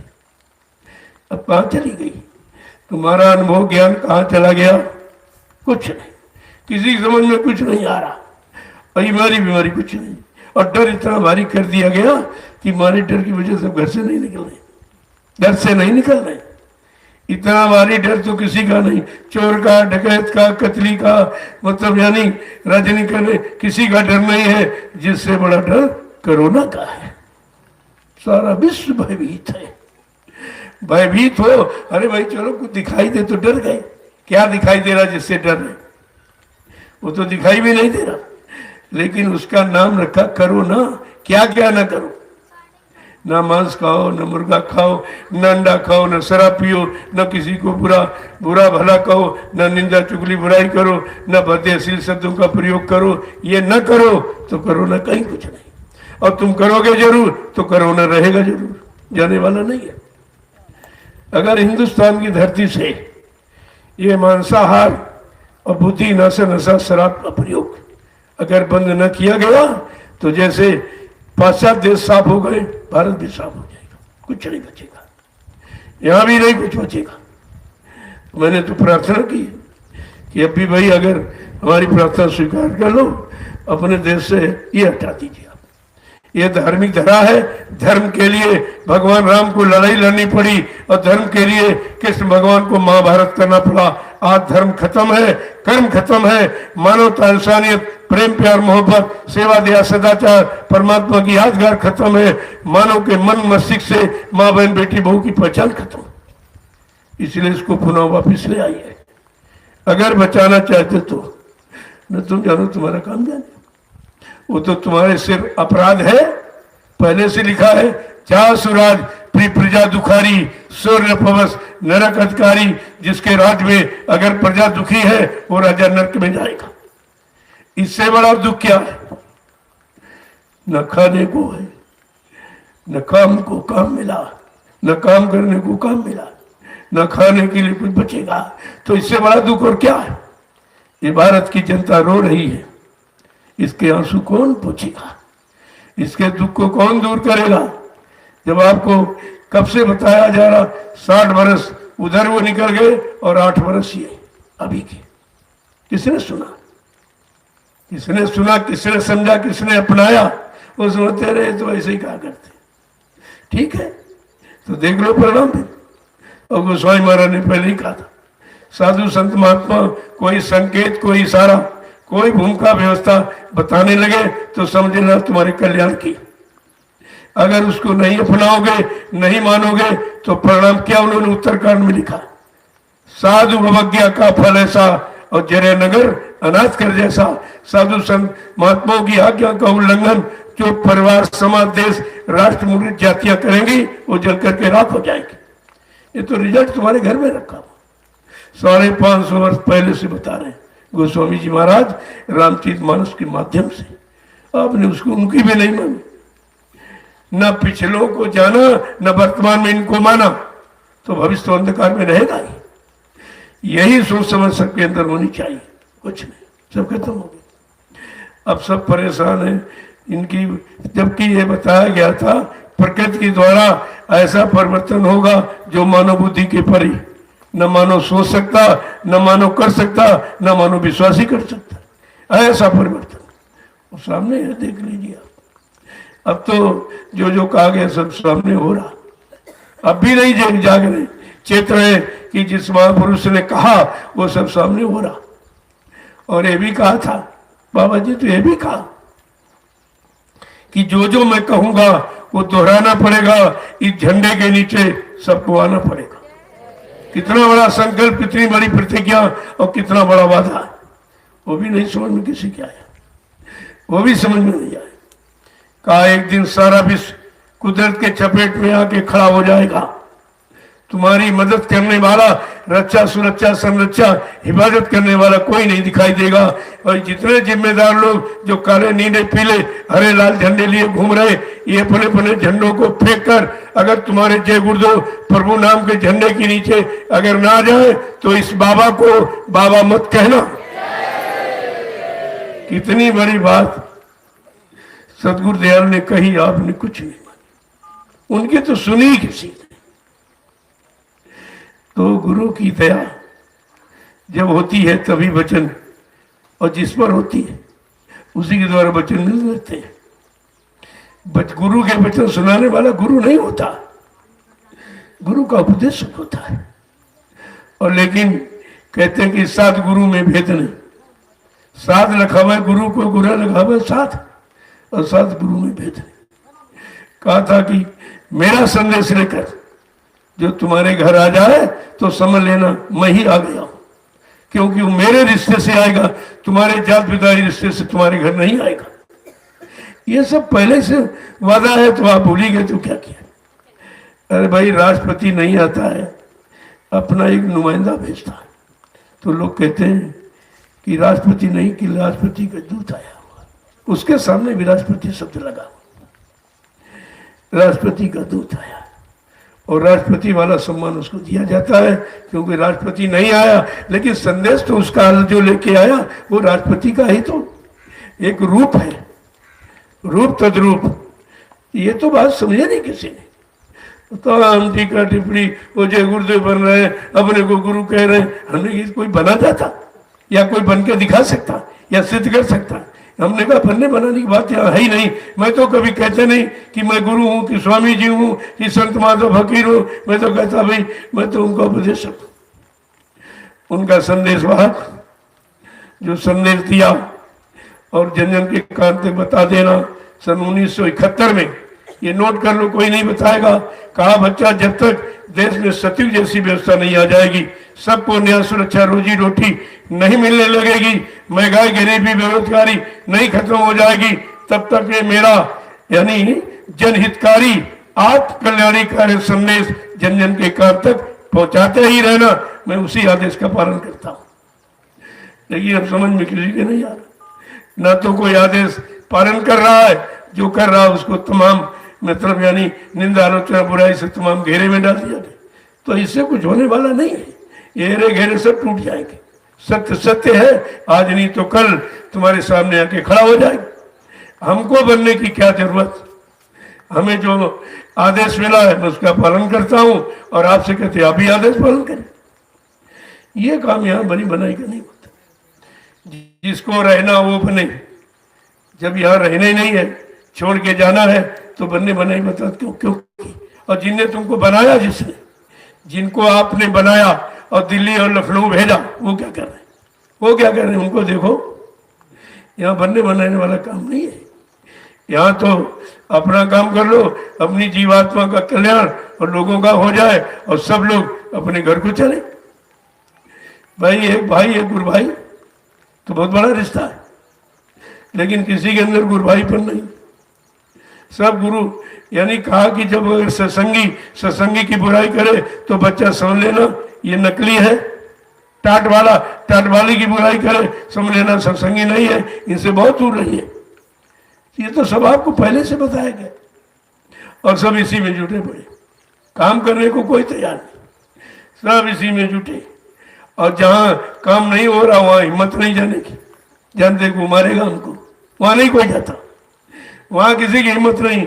और जहाँ काम हो रहा वहीं पर टीका टिप्पणी हो रही। इसी बात को सुनकर बड़ा हर्ष भी होता है और बड़ा दुख भी होता है कि एक तो कहीं काम कोई कर नहीं रहा, करने वाला कोई है नहीं, और किया जाए तो करने नहीं देंगे। तो हम तरह की आलोचना बुराइयों से घेर के रखती है, लेकिन जो काम कर रहा उस पर इनका कोई असर नहीं है। जो काम कर रहा उसको फुर्सत नहीं बोले काम से। तुम्हारी ये बातें कौन सुने? हम तो जानते हैं कि तुम कुछ कर सकते नहीं हो और साथ में नहीं दे सकते हो, तो तुम्हारी बातें सुनकर हम अपना काम क्यों रोकें? तो काम है, जब सामने हो रहा तो इसे कौन छिपा लेगा? क्या इसे कोई छिपा सकता? ये देख लीजिए आप, ये चंद महीनों में ये काम हुआ आपके साथ। ये किसकी दया है? दया कृपा नहीं तो कौन कर सकता? बगैर उसकी मालिक के सत्ता की पत्ता नहीं हिल सकता, तो यहाँ सब कैसे हुआ? इसको भी देखिए। अरे और तुम भी कर लो कहीं भाई, बुराई की करने की वजह से तुम अच्छा काम करो, तुमको अच्छा मान लिया जाए, उनको खराब कर दिया जाए, तुम बड़े बन जाओगे, वो छोटा हो जाएगा। लेकिन करना कुछ नहीं, केवल बातें बनाना, केवल मतलब तर्क वितर्क कुतर्क करना, तो इससे क्या तुम्हारा या समाज का भला कर सकते तुम? तुम्हारा सारा समय इसी में जा रहा। मेरे पास ये समय नहीं कि तुम्हारी सुने। सच्चे समाज की स्थापना और बाप माँ बहन बेटियों की इज्जत आबरू बच्चा है, और एक सच्चा अच्छा समाज तैयार हो जाए, तो उसी का तो काम किया जा रहा है। हमको इस काम से फुर्सत नहीं है, हम तुम्हारी सुने तो क्या सुने? हम जानते हैं तुम और कुछ कर भी नहीं सकते। निंदा आलोचना बुराई क्रिटिसाइज के सिवा तुम्हारे बस का कुछ नहीं। जो करने वाला है वो काम करके दिखाता है, निंदा चुगली नहीं करता। तुम काम करके दिखा दो, तुमको बड़ा मान लिया जाए, लेकिन कोई निकलने वाला नहीं। घर से निकले भी जब तुम समय नहीं दे सकते हो, शरीर से मतलब कुछ कर नहीं सकते हो, तो तुम ये सब कहने का अधिकार किसने दिया? लेकिन मुंह तुम्हारा है, चाहे निंदा करो बुराई करो। अगर मुंह पर टैक्स लग जाए तो फिर सोच समझ के बोलोगे तुम। अगर इस पर टैक्स लगा दिया जाए कि तुम मुंह खोलोगे जब कोई उचित अनुचित समझ लोगे तब खोलना। लेकिन बात यह है कि, और ये बात इतनी आसान तो है नहीं, समझ में आ जा रही। इतना बड़ा काम हो रहा है, क्या सबके कान आंख बंद है? और कहीं नहीं हो रहा इस समय, संदेश कहीं नहीं होता, क्योंकि वो संदेश अपने निजी स्वार्थ का था, बंद हो गया। और जहां परमार्थ का है वो हमेशा हो रहा होता रहेगा। जिनको कुछ चिंता नहीं, कोई चाह नहीं, चाह गई चिंता मीठी, मनुआ बेपरवाह। और जिनको कछु न चाहिए वो सहन के साथ, जिनको कुछ नहीं चाहिए वो बादशाहों के बादशाह हैं। तो यहाँ कौन सी चाह है? मैंने किसी से कभी सेवा मांगी तो बता दे कि 1 रुपया भी किसी से मांगा हो। अब प्रेमी अपनी श्रद्धा से सेवा दे रहे हैं, उनके सामने लग रही है, वो देख भी रहे कि हमारी सेवा का कहाँ प्रयोग हो रहा, कहाँ दुरुपयोग हो रहा, तो सामने है। फिर भी कुछ स्वभाव बन गया निंदा करने का, क्योंकि अच्छा तो कर सकता नहीं। जो अच्छा कर रहा उसको बर्दाश्त नहीं हो रहा कि हम तो नहीं कर रहे, ये कैसे कर रहे, ये इन्होंने कैसे शुरू कर दिया। तो इस बात की चिंता तो सबको है, और चिंता होनी चाहिए इस बात की, चलो ये करेंगे, सब लोग करने लगो, कितनी जल्दी काम हो जाए, कितनी जल्दी सुधार हो जाए और कितनी जल्दी काम हो जाए। लेकिन करेगा नहीं कोई। जो कर रहा उसका पैर पकड़ के खींचेंगे, ये क्यों कर रहा, ये क्यों कर रहा। लेकिन आपको उस पर विचार करना चाहिए कि भाई जरा तुम भी कुछ करके दिखाओ, तुम भी 150 आदमी इकट्ठे करके दिखाओ और उनको संदेश सुना करके मोड़े आप और सही सच्चे रास्ते की तरफ ले चले, तब तो माना जाए कि तुम विद्वान हो, कुछ जानकार हो। ये बात समझदारी की, जब आप सुनो सब हो जाएगा। जय गुरुदेव, जय गुरुदेव। मैं किसी की निंदा नहीं करता, ये मेरा काम नहीं है।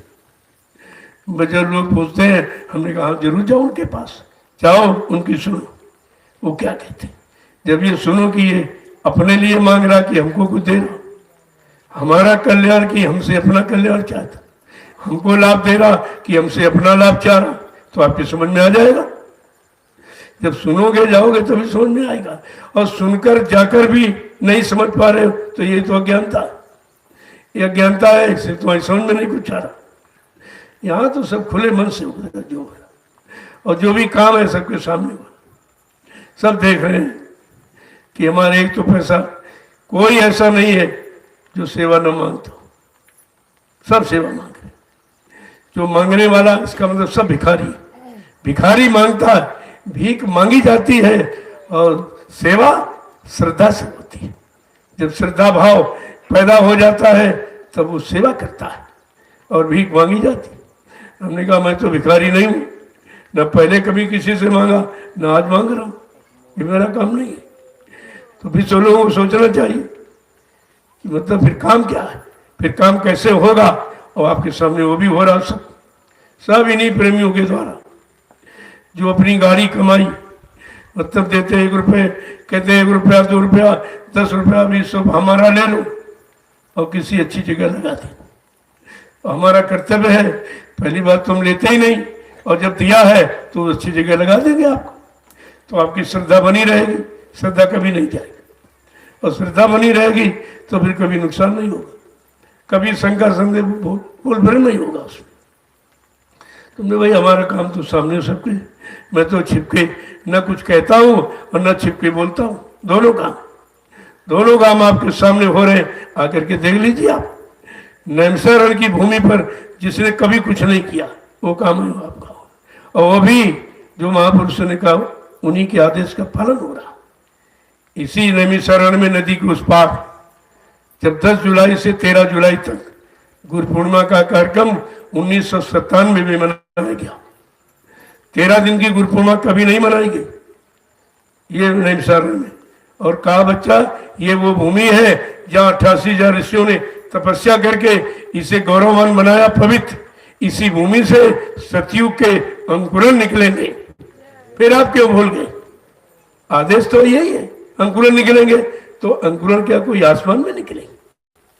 सबका आधार धरती ही है। अब सतयुग का अंकुरन जहां से निकले वो धरती कितनी पवित्र है। और गोस्वामी जी महाराज ने भी कहा कि साधकों को सुख शांति कहाँ मिलेगी, वो कौन भूमि है, उस भूमि का वो स्थान कौन है, स्थान का नाम क्या है? तो गोस्वामी महाराज ने उत्तरकांड में क्या दिया? तीर्थवर नैमिष विख्याता अति पुनीत साधक सुखदाता। यानी तीर्थों का तीर्थ राजा नैमिष पावन पुनीत है। जब यहाँ कोई साधक आएंगे ये जमीन का लाभ उनको मिलेगा। पंडा पुजारी के लिए नहीं लिखा, साधक। रामचरितमानस देखिए उठा के, पता चल जाएगा ये साधकों के लिए कि साधक अपना लाभ जब उठाएंगे जब नैमिषारण्य की तपोभूमि पर पहुंचेंगे। क्योंकि 88,000 ऋषियों ने तपस्या करके इसको पवित्र बनाया। ऐसी पवित्र भूमि पर लोग साधना करेंगे। सब लिखा बड़ी तुम्हारे घर में, मैं बड़ी तरफ से कुछ नहीं कहता, मैं तो कुछ कहता ही नहीं। जो महापुरुषों के वचन वाणी है, जिनका आदेश हुक्म है, उसी को मतलब यानी लोगों को बता देता हूँ कि हम भी पालन कर रहे हैं, आप भी पालन करें। आपको लाभ को भी लाभ मिलेगा, आपको मिलेगा। सब उस लाभ में सब लोग शामिल शरीक हो जाओ, सबको लाभ मिले। आत्मिक लाभ के लिए कोई बंटवारा नहीं है, सबको आत्मिक लाभ मिले तो सब लोग जुड़ जाओ और आत्मा का कर्म जो है उसे करने लगो। पहले तो शरीर के कर्म जो आपने अच्छे बुरे हो गए वो कर्म कर जा, धीरे से उतार लो। इसके बाद आत्मिक कर्म करो। दोनों कर्मों की करने का इशारा महापुरुषों का नैमिषारण्य की तपोभूमि ही है। अब तुम न समझ पाओ वचनों को, न विश्वास कर पाओ तो वो तुम्हारी है, वो तो तुम्हारी कमी है। जय गुरुदेव, जय गुरुदेव, जय गुरुदेव। नाम किसका? जय गुरुदेव। नाम किसका? प्रभु का प्यारा नाम। सब लोग खड़े हो जाओ जरा, लोगों पीछे वाले भी नहीं खड़े हो पाए। बस इतनी देर है, आपके खड़े होने में देर है, महापुरुषों की भूमिका में कोई देर नहीं। बाबा जी ने पहले भी कहा कि मैंने इस परिवर्तन का सारा मसाला तैयार कर लिया, जिस दिन तुमको इसके काबिल देखूंगा सौंप दूंगा। फिर ये वचन आपने सुने क्यों नहीं थे? उसको पाने के लिए आप काबिल क्यों नहीं बने? और काबिलता की पहचान कैसे की जाए? बच्चा अगर जिंदगी भर पढ़ता रहे स्कूल में, अपना डिवीजन नहीं बता सकता, वो परीक्षा ही बताती है। बगैर परीक्षा के काबिलियत की जानकारी कोई नहीं दे सकता। तो आपको ये सब ध्यान में रखना चाहिए था। जय गुरुदेव, जय गुरुदेव। गुरुदेव नाम किसका? जय गुरुदेव। नाम किसका? प्रभु का प्यारा नाम। जोर से बोले, सब मिल बोले, बोलना होगा।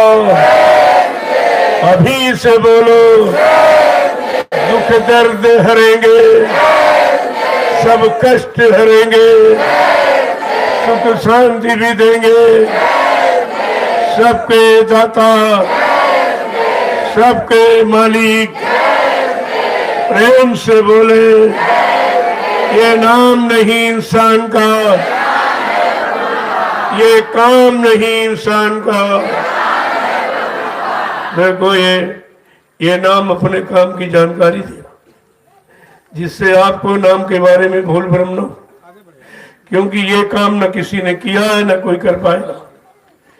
ऐसा अनोखा नाम, अनोखा महापुरुष इस भूमंडल पर लेके आया और अनोखे नाम से जीवात्माओं को जगाया गया और उनको घर पहुंचाने का वादा।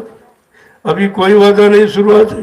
तुमने महापुरुष के जाने की शुरुआत कर, कोई वादा पूरा नहीं हुआ और कह रहे बाबा जी चले गए। तो भाई करेगा कौन? फिर ये काम कौन करेगा, ये वादे कौन पूरे करेगा?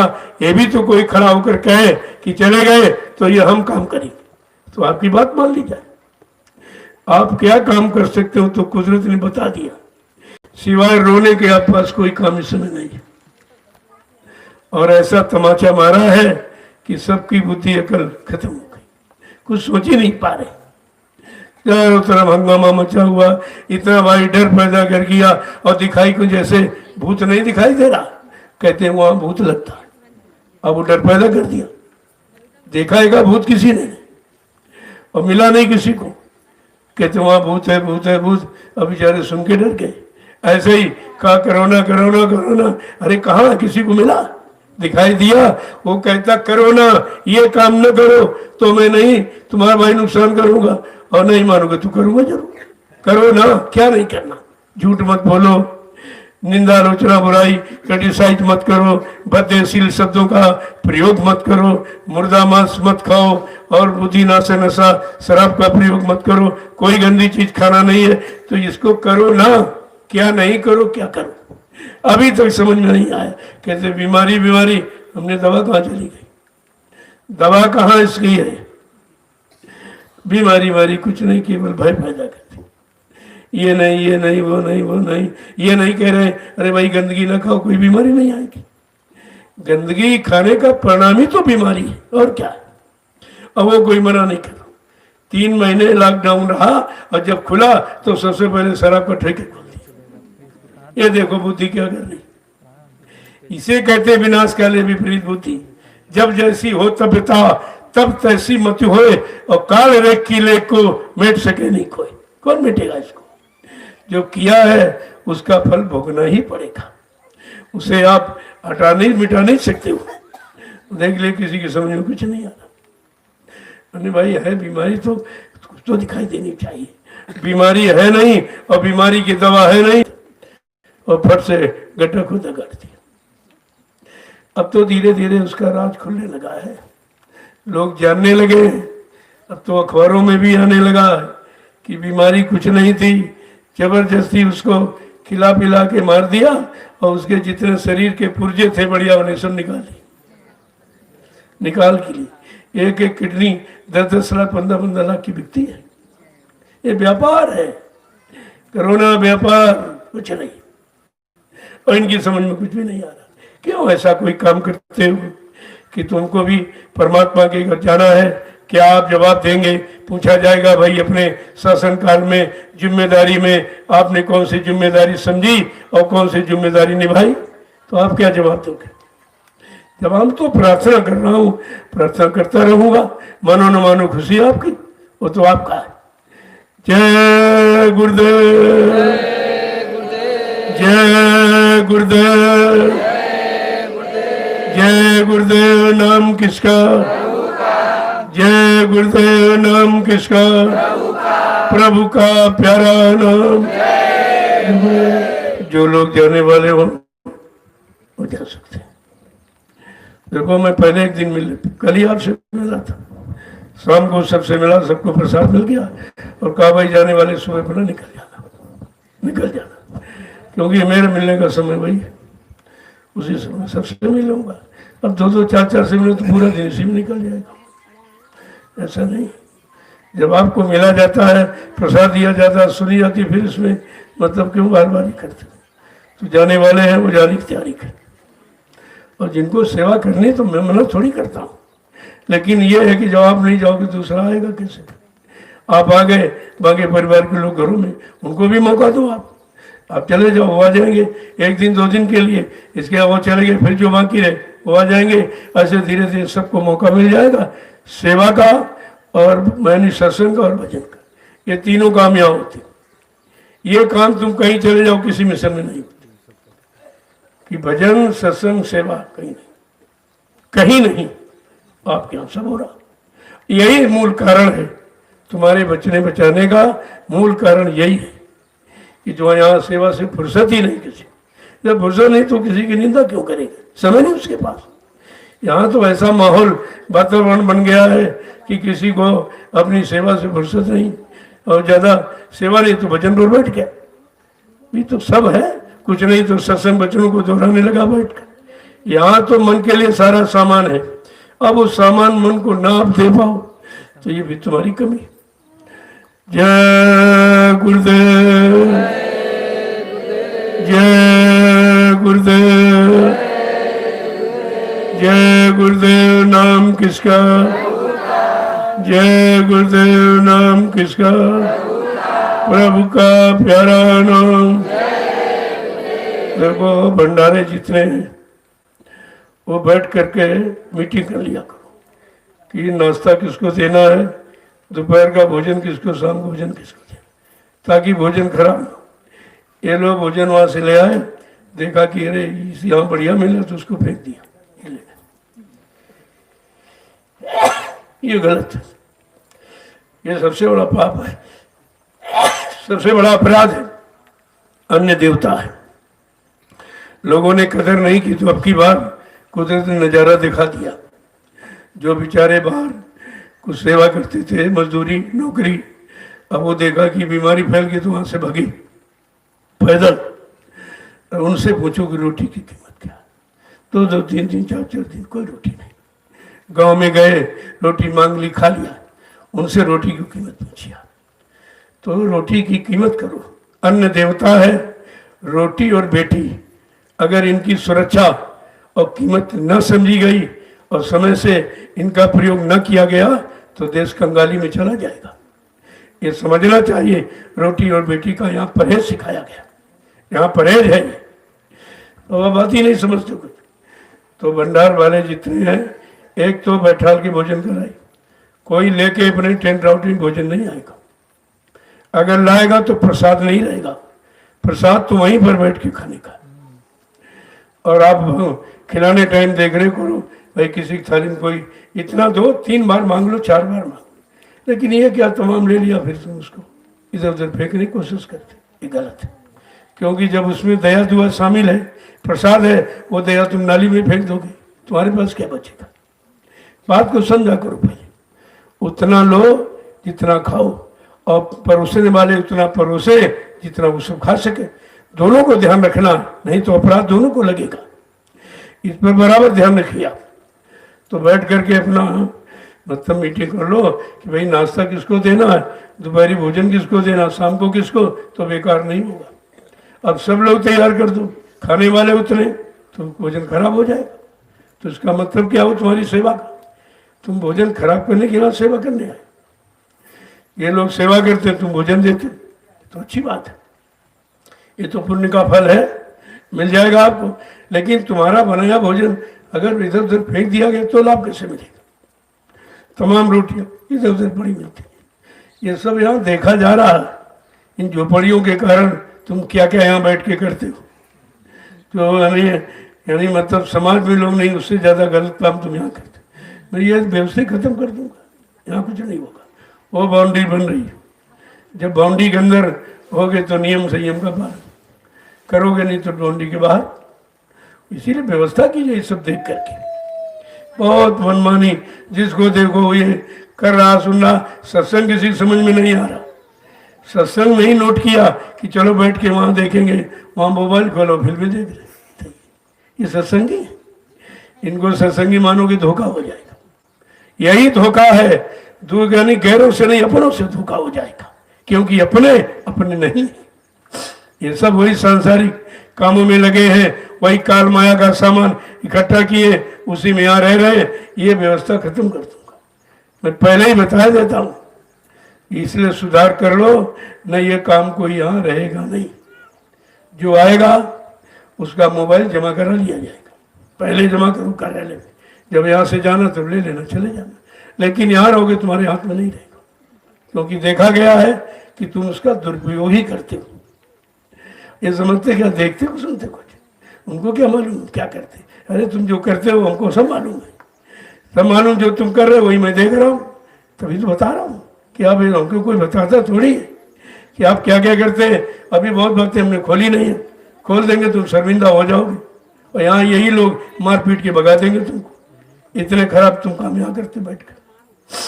ध्यान रखिए आप इस बात का कि बार बार हमको कहना ना पड़े बार बार कह रहा हूं, यानी समझा रहा हूं, नहीं मानोगे तो व्यवस्था एकदम खड़ी हो जाएगी, मुश्किल से कोई यहां ठहर पाएगा। ऐसी बात, तब तुम समझोगे संत मत क्या है। अभी तो संत मत हलवा पूरी समझ रहे लोग, आ गए खाना भर्ती हो गए, आराम से आप पड़े हैं, खा रहे हैं भंडारे में भोजन। अरे भंडारे में भोजन मिलता है, वो तुम्हारा कितना बड़ा कर्जा है। यहाँ लाखों लोगों का अन्न आया हुआ और वही तुम खाते हो।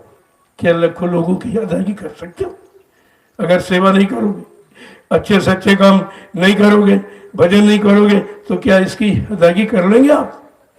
ये भी तुम्हारी समझ में नहीं करते। अरे वो सब ठीक है, किसने देखा, हमने तो जब भोगोगे पता चल जाएगा किसने देखा। वो तुम ही देखोगे, तुमने किया तुम ही देखोगे। जय गुरुदेव। अब आप लोग के लिए अपनी अपनी सेवा, देखो वहाँ थोड़ी मोड़ी सेवा रह गई, फिर कभी सेवा होगी तो आपको बुला लिया जाएगा। इसलिए धीरे धीरे आप यहाँ से निकलने की कोशिश करो। क्यों जो सेवा कर रहे हैं उनको नहीं तो थोड़ी रोका है। हमारे राजमिस्त्री हैं या मसाला बनाने वाले, इनके लिए कोई आदेश नहीं जाने का। वो जाएंगे तो पूछ के जाएंगे। बाकी जो कोई सेवा नहीं है तो इससे बने घर में जाओ, खेती दुकान दफ्तर, वो सेवा बच्चों की करो। जब फिर कभी सेवा होगी तो आपको हुकुम आदेश मिल जाएगा तो फिर आप करिए। तो दोनों तरफ उधर भी बना रहे, इधर वो भी आपकी व्यवस्था है, ये भी आपकी व्यवस्था, दोनों व्यवस्थाएं बनी रहे।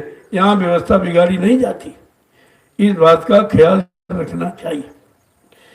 आज एक शादी होनी है, कल किसी ने कहा था, तो हमने कहा कि शाम को रख लेना, शाम को वही 7 बजे के बाद कर लो बना। लेकिन ये बात ध्यान रखो कि यहाँ से जो चीज़ मिले वो प्रसाद समझना। तुम्हें समझते नहीं हो, कहीं तलाक देने लगते हो, कहीं छुटकारा ले लीजिए, कहीं इसको नहीं रखूंगा, उसके उन्होंने, ये तो दया अपने खारिज कर, दया खारिज करते।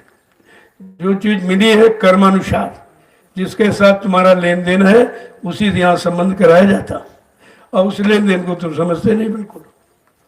जहाँ वहाँ पहुँचे गांव में, मोहल्ले में, कह रहे तुमने फ्री में शादी कर ली, तुमको मोटरसाइकिल मिलता, 4 व्हीलर मिलता, तुमको ये मिलता वो मिलता, लेकिन वो कोई जानता नहीं ये क्या मिला है जो हमेशा का कर्म कर्जा खत्म करा रहा।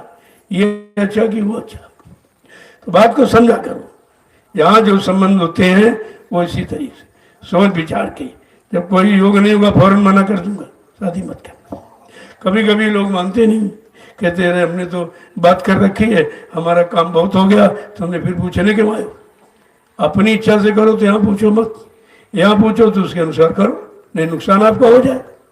कई जगह ऐसे हुआ। एक जगह एक मतलब पूछा तो लड़की ने अपनी तरफ से पसंद कर लिया और बाप भी साथ में हो गया। कहने लगा ये शादी इसके साथ करना चाहती है, हमको शादी तुम करो कि लड़की करेगी। लड़कियों को क्या पहचान है, क्या जानकारी, तुमने गृहस्थी भोगी है, तुम गृहस्थी का हाल लाभ जानते हो, लड़की बेचारी क्या पता। वो तो आवेश में आ गई, कह रहे ठीक है ठीक है, लेकिन तुम समझो क्या ठीक है। कह रहे नहीं नहीं, हम भी कहते ठीक है। तुमने कहा विधवा हो जाएगी, इसकी उम्र बहुत कम लड़के की। अब वो लड़की बड़ा नाराज हो गई कि बता देखिए ये बता रहे हैं। तुमने कहा ठीक है देख लो, और तीसरे दिन एक्सीडेंट में लड़का मर गया। तब दौड़ के आए, बड़ा अच्छा हुआ। नहीं देख तू सोच रहे तू अच्छा था ना, लड़की विधवा हो जाती, दूसरी जगह शादी भी नहीं आती, जो पैसा था वो भी तुम्हारा खत्म, 2 घर बिगड़ते, 2 घर उजड़ते, लड़के वाला और लड़की वाला दोनों उजड़ जाते। तो ऐसा काम किया तो पूछो मत, खूब ठोक बजा लो, अगर पूछो तो फिर मानो, नहीं मानोगे तो फिर नुकसान आपका हो जाएगा। उसके लिए आप मत कहना कि मतलब यानी हुआ ही हो कुछ नहीं। तो अगर बात तो असल ये है कि जहाँ सा लेन देन कर्जे का अदा कराया जा रहा है, वहाँ की बात तुम जानते नहीं, अपनी मनमानी करते।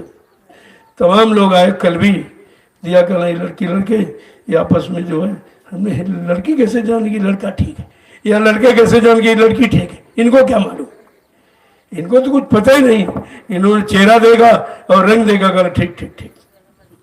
अरे चेहरा रंग से शादी नहीं होती, शादी गुणों से होती है। अगर गुण नहीं है तो परिवार नहीं चलेगा, फिर आपको कलह हो जाएगी। या तो पूछो मत, अगर पूछते तो उसी अनुसार आप करो, तब तो ठीक है। यहाँ काम सब होता है निःशुल्क।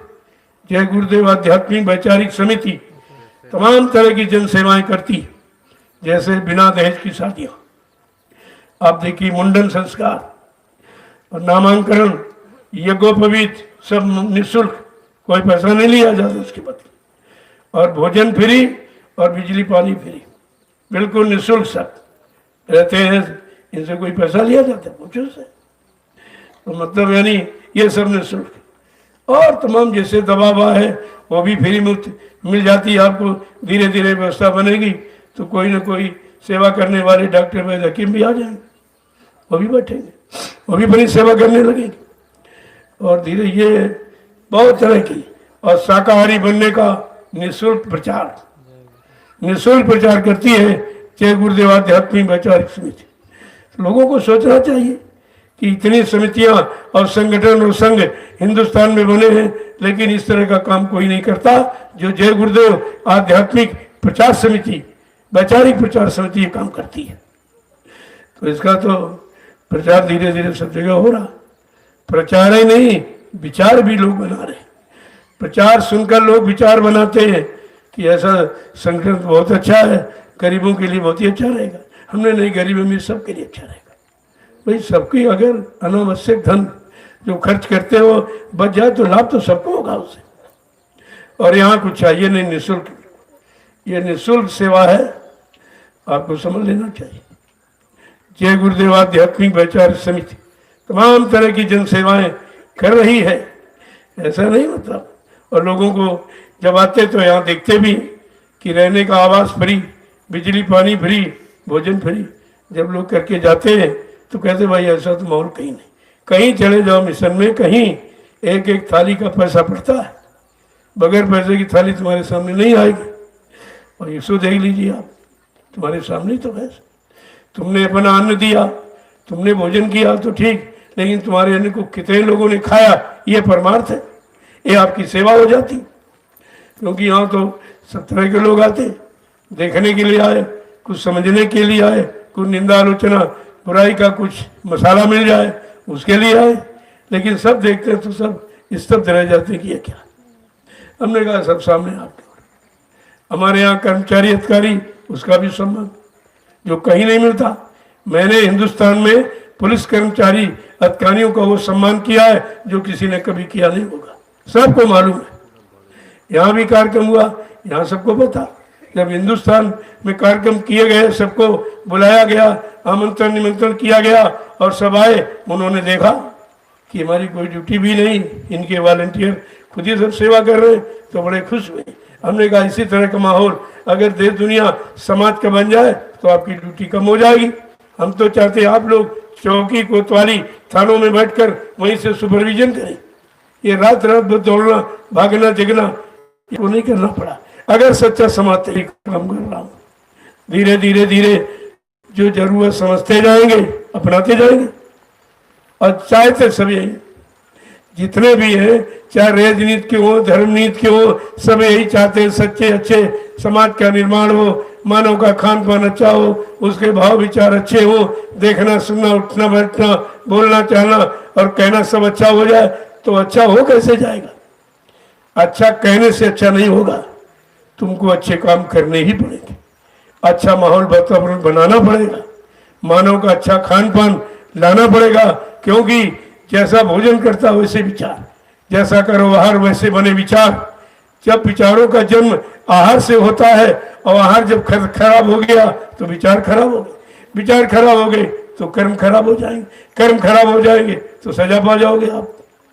तो ये सच्चे अच्छे समाज के निर्माण के लिए इन चीजों की जरूरत है। सर्वप्रथम तो खान पान, इस पर जोर देना चाहिए। और ये बीमारी भी जिसे आप कहते हो, ये मांसाहारी मुल्क से तो आई है, वहीं से आई। जिस देश में कच्चा बच्चा सब खा जाते, चूहा बिल्ली जो मिल गया कुत्ता कुछ नहीं पाते, सब ऐसे ही खा जाते हैं। उस देश से कुदरत ने बीमारी भेजी है। तो भारत देश के वालों को, जिम्मेदारों वालों को चाहिए, जब बीमारी मांसाहार मुल्क से आई है, अपने हिंदुस्तान धार्मिक धरा पर ये मांस का कटना और बिकना और खाना बंद करा देना चाहिए।